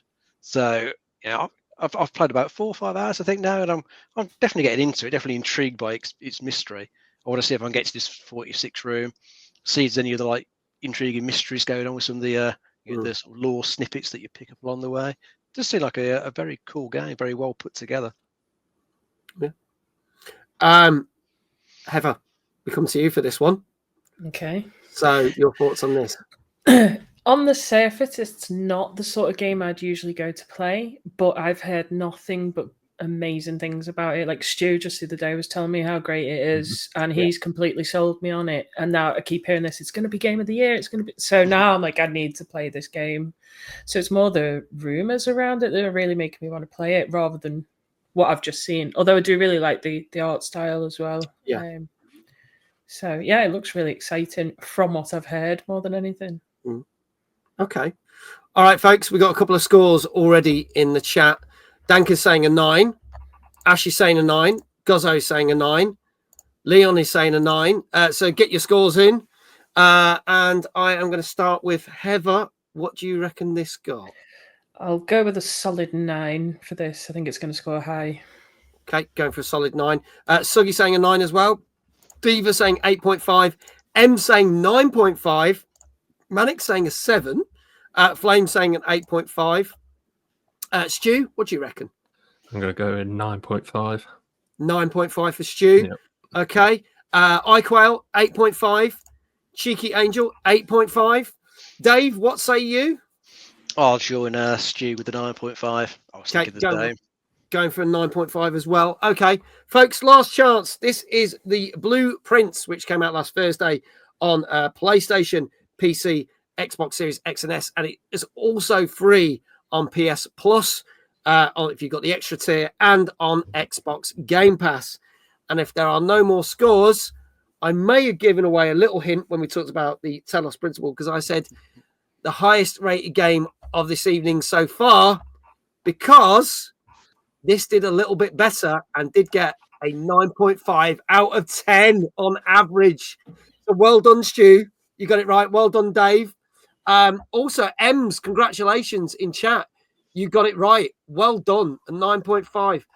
There were some people that were giving this a 10 out of 10, but not everyone was kind of giving it 10 out of 10. So some were close to 9, so it worked out quite a good average. But there you go. There's your shout out. Go follow the Game Older podcast.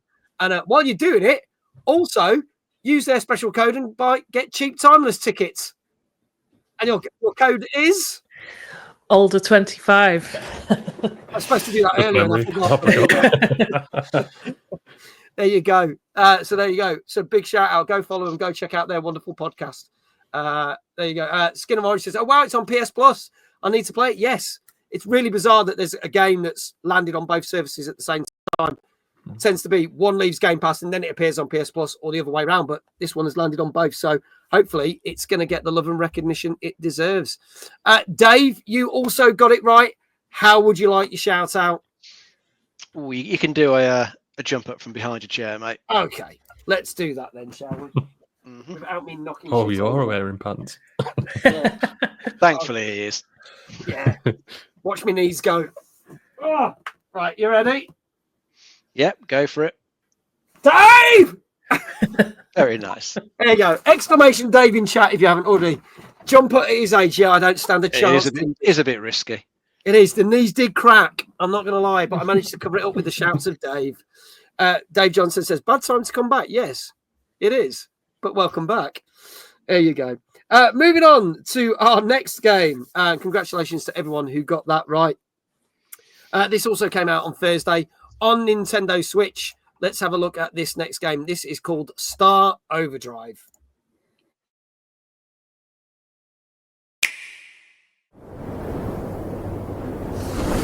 I still remember that day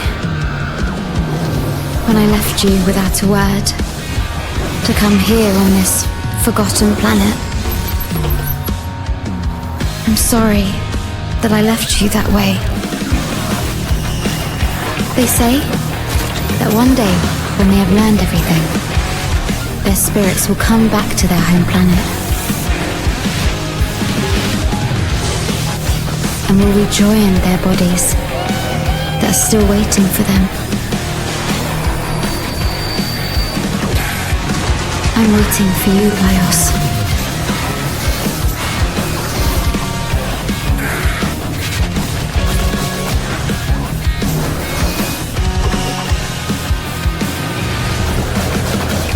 I know that we will meet again one day, one way or another.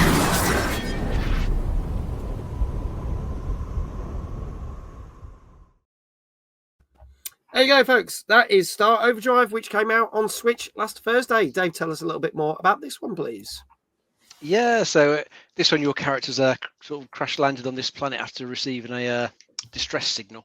So they're searching for the person that's sent this signal out and then trying to find a way back off the planet. From what I can sort of get the idea of gameplay-wise, it sounds like a bit of an open world that you can just kind of explore at your own pace. You'll find various like ruins to go and explore and solve the puzzles therein. So it kind of gives me a bit of a sort of Breath of the Wild sort of vibes. Yeah. Sort of style it's gone for. Just in this way, you just shoot around the hoverboard, putting off some pretty cool tricks. Which that side of it looks pretty good. Combat looked a bit sort of basic and average in some of the video stuff I was seeing. That didn't look that great, but if it's got decent traverse and some fun puzzles, then it might be enjoyable enough. I don't think it's meant to go on too long either, so it doesn't look like it will really outstay its welcome. So it looks like an okay game. Okay, Stu, we're going to hand over to you. What do you think of this one? I think best thing to do is wait till Switch 2 comes out. 'Cause it looks like a game that will just run like so badly on the original. But yeah, just like you said, and I quite episode in chat, what they said, the legend of Tony Hawk's Skate of the Wild sums it up perfectly. Literally sums it up. But yeah, I won't try it because it's on Switch. Yeah. I've got a Switch, but I just still won't. It's stick to the original IPs there for me. Okay. So no from me, but right. It looks cool.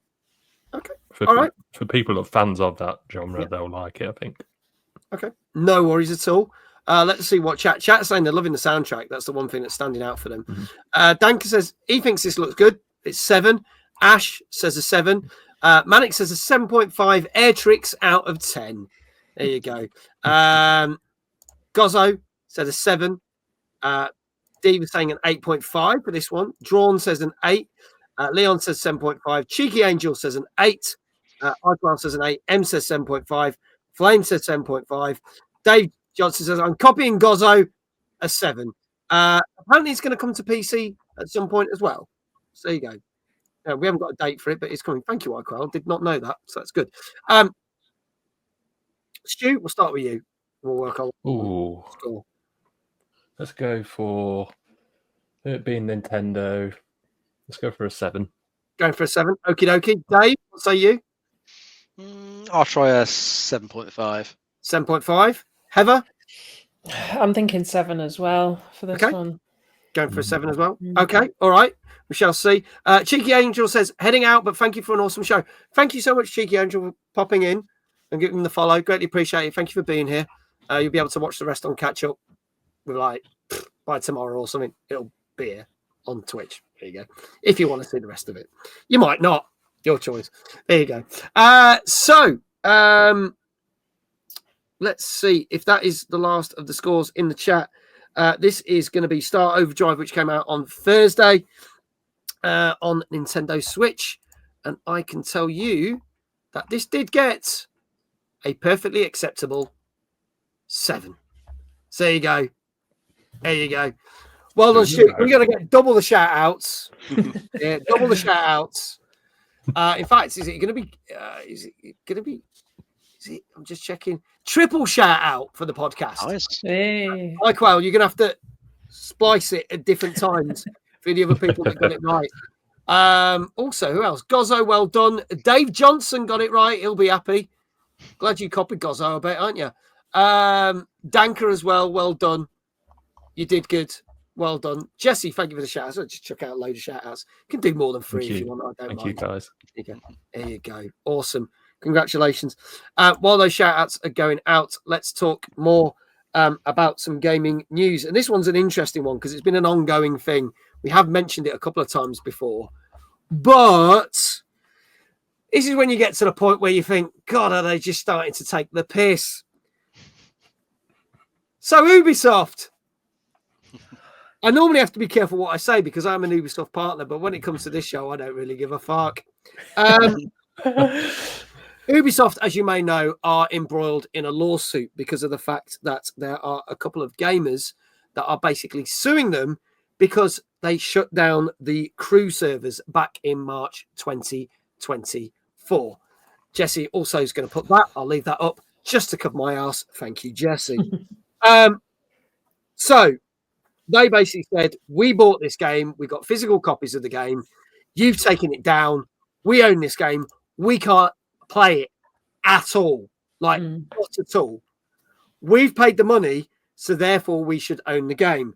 And this whole comment that Ubisoft said last year has come back around because they have basically stated that nobody, literally nobody, owns any of their games.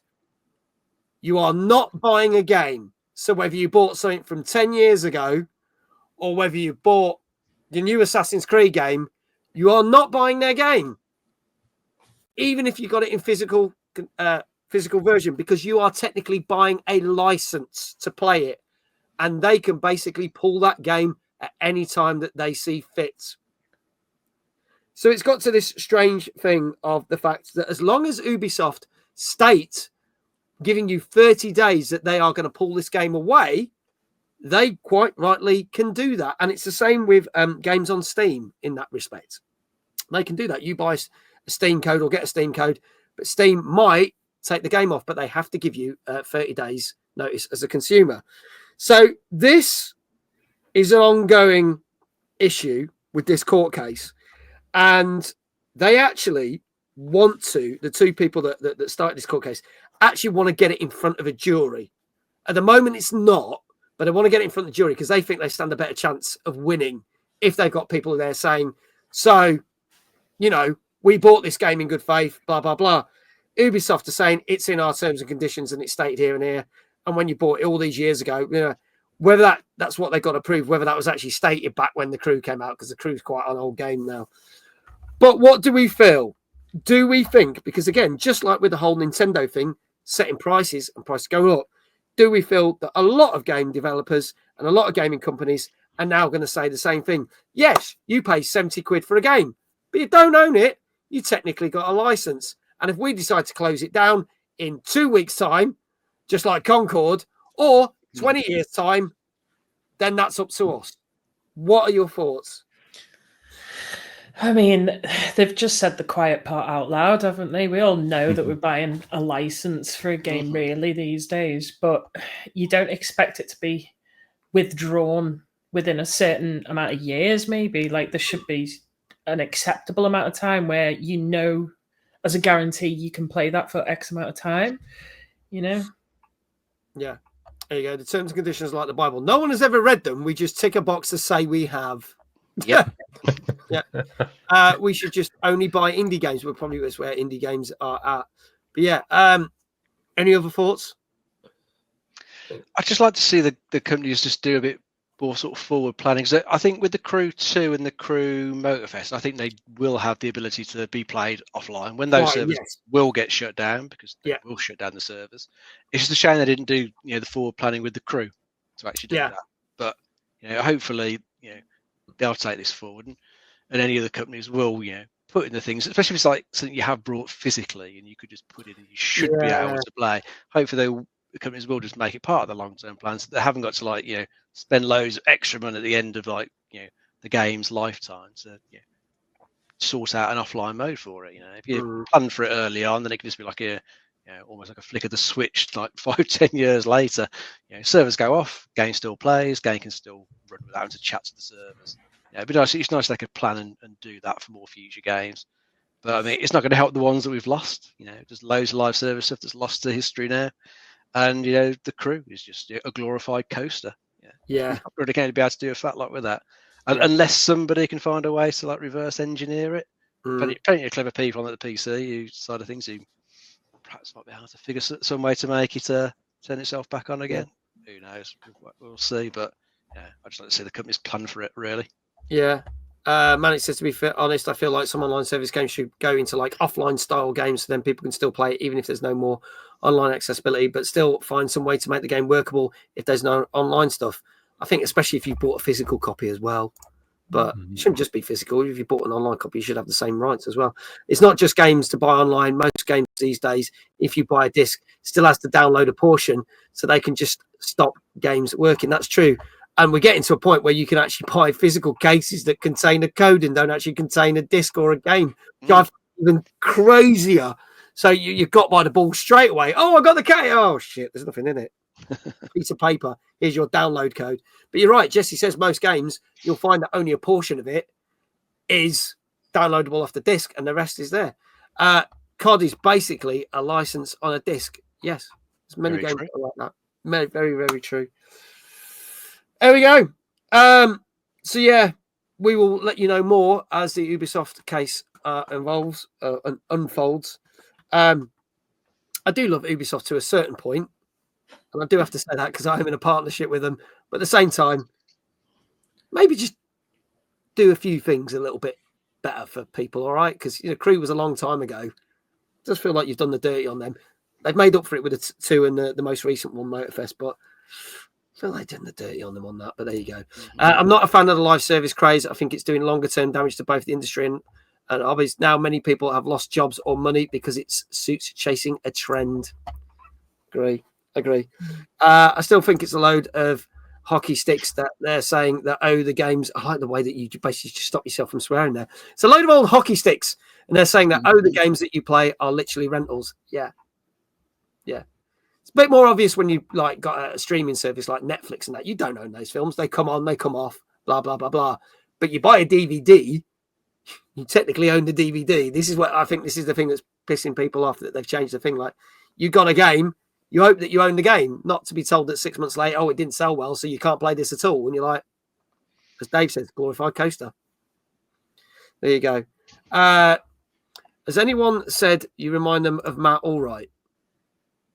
I don't even know who that is. Neither do I. No. Never heard of it. So no. Gonna have to Google him now and see. No, yeah, I'm intrigued to find out. Manic's like, what? The Rogue Traders presenter. I don't think I've ever watched that program. Still does now. Sorry. You also pay more for the ownership of the rental. There you go. Oh, a couple of people. Rogue Traders. Yeah, no, never seen it. Sorry. Don't know. Yes, I can, Diva. I can. DM me and we'll sort that out for you. Whatever it is that you request. That sounds dodgy now. I've just said that, doesn't it? Yeah, careful what I said. But yeah, there you go. I'm sure it's perfectly innocent what she's going to send me. Okay, moving on. Yeah, oh God, well, at least I made you laugh. There you go. So there you go. Thank you, Diva. Moving on to our last two games of the night. Both sequels, actually. This one I'm not so familiar with. This came out last Thursday on PC, and this is Crashlands 2. Let's have a look at the trailer for this.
There you go, folks. That is Crashlands 2, which came out on PC last Thursday.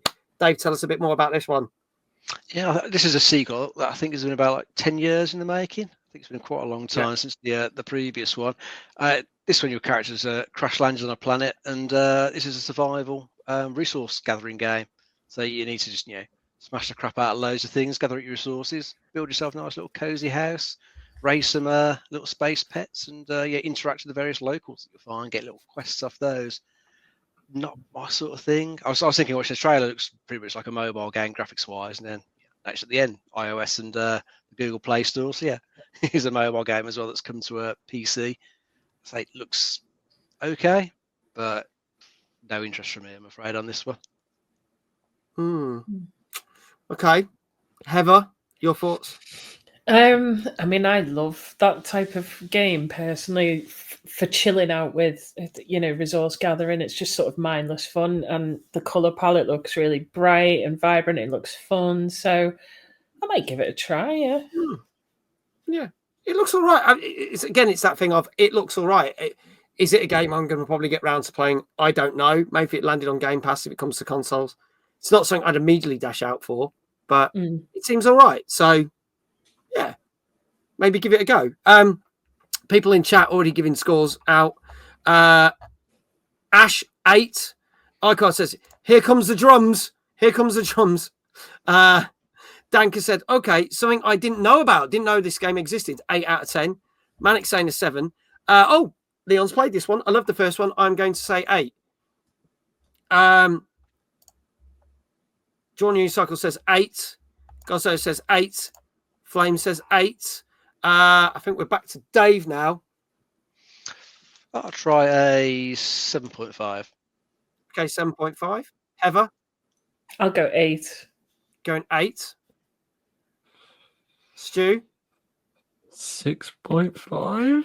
6.5. Ooh, okay. All right. Okay. Chaotic Neutral. Hello, Chaotic. Good to see you. Going for a 7.5. Last chance, folks. This is Crashlands 2 out on PC. Last Thursday came out. There are no more scores. I can tell you this got... She says, "Hello, you wonderful beings." Oh, iQual coming in with a 7.5. 7 out of 10. There you go. 7 out of 10. Did anyone get that right? I think Manic did by the look of it. Oh, yeah, Manic got it right. Well done, Manic. Is he the only one? I think everyone else is pretty much an 8 by the look of it. Yeah, everyone was going higher. Yeah, well done, Manic. Here you go. iQual will be happy. It's the only one he's got to do the shout out for. So there you go. 7 out of 10. Well done, Manic. There you go. Oh, Jesse's done the shout out. Thank you. Awesome. There you go. Our final game of the night. And now this is a game I have played the original 2. And this seems like they've totally changed this from the original one. Came out on Thursday on PC, PS5, Xbox Series XS. I remember playing the original on Xbox 360. This is Monaco 2. Let's have a look at the trailer for this.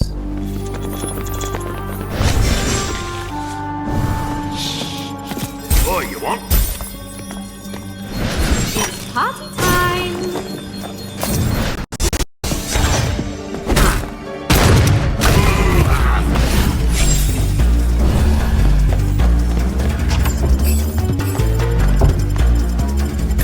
Well done, lads.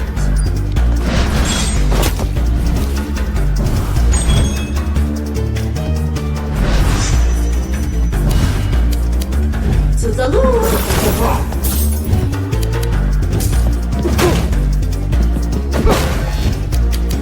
Go, Gimlet.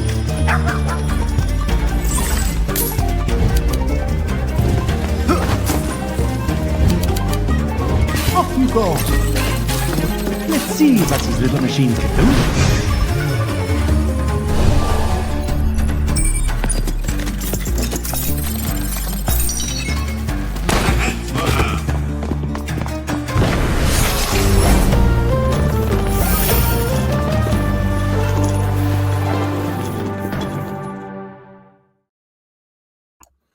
Loads of people said, I remember this. I remember this. It looked very different because it was like little blocks, coloured blocks that you played and moved around the map. So this is like a massive overhaul for this. Yeah, it's kind of like a top-down, you say, very sort of blocky graphic presentation to more of a sort of fully 3D isometric viewpoint. Yeah, it's got way more detail to it there, so they can make you a bit more intricate levels, make your characters look quite cool. Looks pretty decent what I've seen of it. Looks like a fun heist game to play with some friends. You can play solo, or it is up to 4 players total.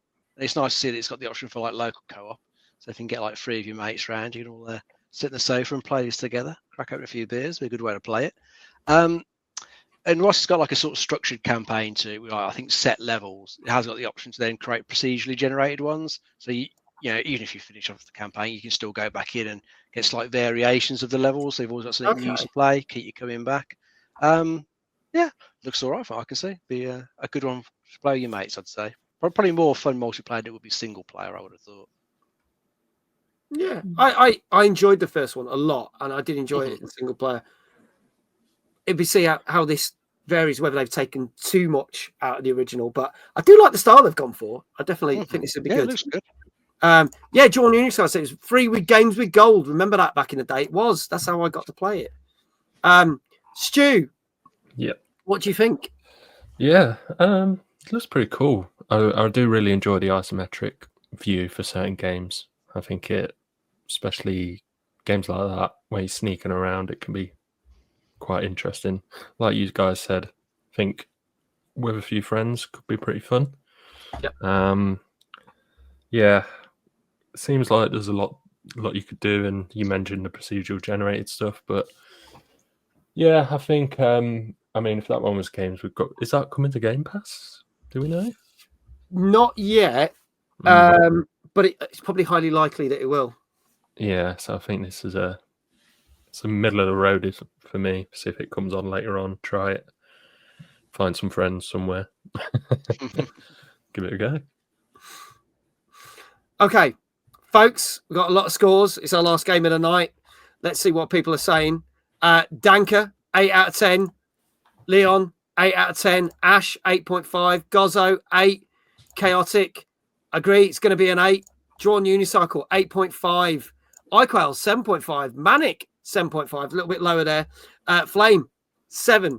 Okay, so we'll just go straight across the board. Dave, what say you? I'm going to go for an 8. Okay. Heather? 8.5. 8.5. Okay. Stu? I'm going to go with Flame and go 7. 7. Okay. So 8, 8.5, 7.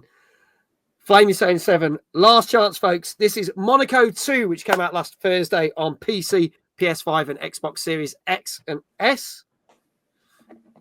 And I can tell you, if there's no more guesses, that this did get 8 out of 10.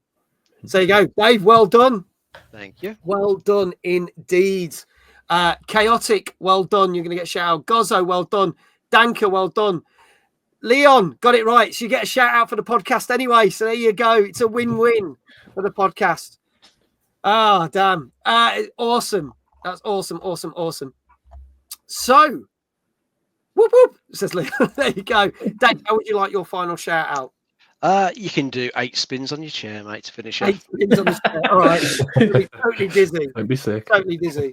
Here we go. You ready? Go for it. I'll try and count this. Here goes. You still got to do news stories. Hang on.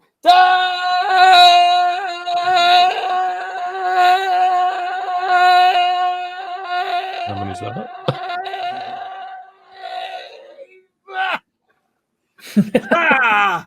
Very nice. How are you feeling? Bit seasick, to be honest. Do you want to do 8 the other way? Give yourself 8. You can fuck off. In fact, it feels like I'm doing 8 the other way. Oh my god. Oh my god. I'm dizzy after 2 spins, so I'd be sick. Whoa.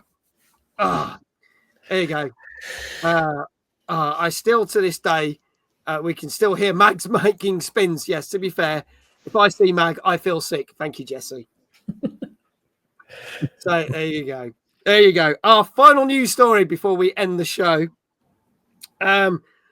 So in 2022, Sony raised the prices of the PlayStation 5 in certain countries like America and China, etc. Australia, to name a few. TX Draw, thank you very much for the follow. Luckily, in the UK and Europe, we've managed to get away with it. However, not anymore, because New Zealand, UK, and Europe are having a bit of a price hike when it comes to the standard PlayStation 5, as all prices are going up in these regions. Sony are claiming it's because due to the economical conditions that they've got to put the prices up. But to give you an idea, if you're in Europe, you're going to be paying round about €500 so €50 more than you were. And in the UK, it's going to be 429, which is about £40 more expensive. Now, bearing in mind, this is just the standard PS5 console, not the PS5 Pro, and you don't get any games with it. It's just a console with the bits and pieces. So there you go. That's what you are looking at. So we didn't manage to escape it, but what do we think about a £40 price hike? I remember the days when prices used to go down after consoles have been out for a while. I know, it doesn't make sense, does it? Those days seem so far away. No, it's just shitty, really, isn't it? I know they're blaming the usual sort of global inflation, all that sort of stuff, but it does suck when they have to put the price up. But I think it is just for the digital only PS5, isn't it? The one that includes the disc drive hasn't changed price. It's just the digital PS5 has gone up to the 429. Still sucks. The only thing that has gone down though is the disc drive attachment that you can get for it and for the PS5 Pro. That's dropped, I think, £70 from £100. So at least something's gone down, but they're still sad to see the console prices keep going up. It's probably going to drive up the second-hand market a little bit then as well, isn't it? I'd have thought. It's a shout. Price-wise. Yeah. I don't know, man. It's just crazy that after all this time, like you said, Dave, like they usually go down. I get inflation and all that stuff and yada yada yada, but like, I mean, it's crazy. I mean, fair play to PlayStation. It's crazy people are still buying them now after like what, 5 years nearly. Crazy. Yeah. And then for more money. Yeah. I think because obviously the first year and a half, maybe 2 years, it was so difficult to get one that people are like so far behind. True. So we'll have to see. There you go. Folks, that is it. That is our show. Ended on a bit of a bomb note, really, and it's like, yeah, the price of PlayStation going up. We're all sad. I should have rewritten that whole script and put that somewhere else. And we go, yay, we'll have something more fun. Just need some more spinning to cheer us up. The other way. Go on, why not? We'll do that. Yeah. Did anyone buy the Pros this drawn unicycle? Danker says bum. Bum? Why bum? That was a random thing. I had the same conversation as Dave with friends in a different Discord. I used to be, if you waited, you got it cheaper. I remember a Mega Drive with 6 games for less than £100 in Woolworths. Those are the days. Yeah. There you go. There will be timeless announcements tomorrow afternoon. Yes, at 1:00. There you go. Let's spin this way. Let's go. Dave! Happier news, please. Next week. There you go.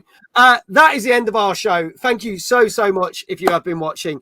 Let's have a massive shout out. Let's get the all the links back in the chat. Say thank you to Heather and Stu from Game Older Podcast. Thank you, guys. You go check them out. And again, the timeless announcement, use their code OLDER25 to get discounts off tickets. But go listen to the podcast first because it's excellent. Go check them out. Their next one is dropping out Thursday at 10:00, if I've got that right. 8 o'clock. 8 o'clock. I was close. Close. Ready for your commute. Right. I'll get there one day. I will get it right. Also, Ash in the chat and Leon in the chat. Thank you for being here. Also from Game Older Podcast. It's pretty awesome. Thank you so much for being here. Thank you for all your support and all the people that watch your podcast and listen to your podcast that came in and watched tonight. Thank you to the wonderful chat. As always, thank you to my wonderful mods for doing all the shout outs and everything. We will be doing another TNGC next week when our guest is Alex from Nottingham Video Games Expo, because he has announced his next event in July. Literally announced it a couple of weeks ago. He's pretty much got the full lineup there. He will be with us here on the show talking about his event in July. So please do come and see us then. If you want to see more of some of the games, we are doing the Blueprints on Thursday night. But just before we play that, we're also doing a special Galaxy Showcase co-stream where we've got lots of games from Remedy, Konami, just to name a few. Team 17, special showcase for an hour. I've been asked to co-stream it, so do come and check that out if you want to see a load of new games unveiled, which will be very cool. And I'm back on tomorrow night with our community night, which is Arcadegeddon, which is a new game that we have not tried before. So you can come and play that. And if you missed the timeless announcements, you can get all bring full of knowledge of all the bits and pieces you need to know about what we're announcing for Timeless tomorrow night. So there you go, folks. We are going to do a raid. Let's see who we can raid. And, as I said in a very high-pitched voice, as I wait for that to load, let's see who we can raid. I want to do this quick because I know we're just running a little bit over. Trying to find someone we haven't raided in a while. Do you know what? We can raid Double O Fascio, who was raided us the other week. We've not raided him in ages. He is playing some Marvel Rivals. Great guy. States. Go give your love to him. Awesome guy. Let's go send the love back. That raid should start when the end credits have run. And all that leaves for me to say is wherever you are in the world, have a great morning, a great afternoon, or a great evening. And I shall see you tomorrow at 8:30 for our community night that everyone can join in. Dave, myself, Eva, and Stu, thank you so much for being here. I'm going to press the button and hopefully we'll do that thing where we'll wave and disappear off screen. Thanks. Good night. Thank you. Bye. Bye.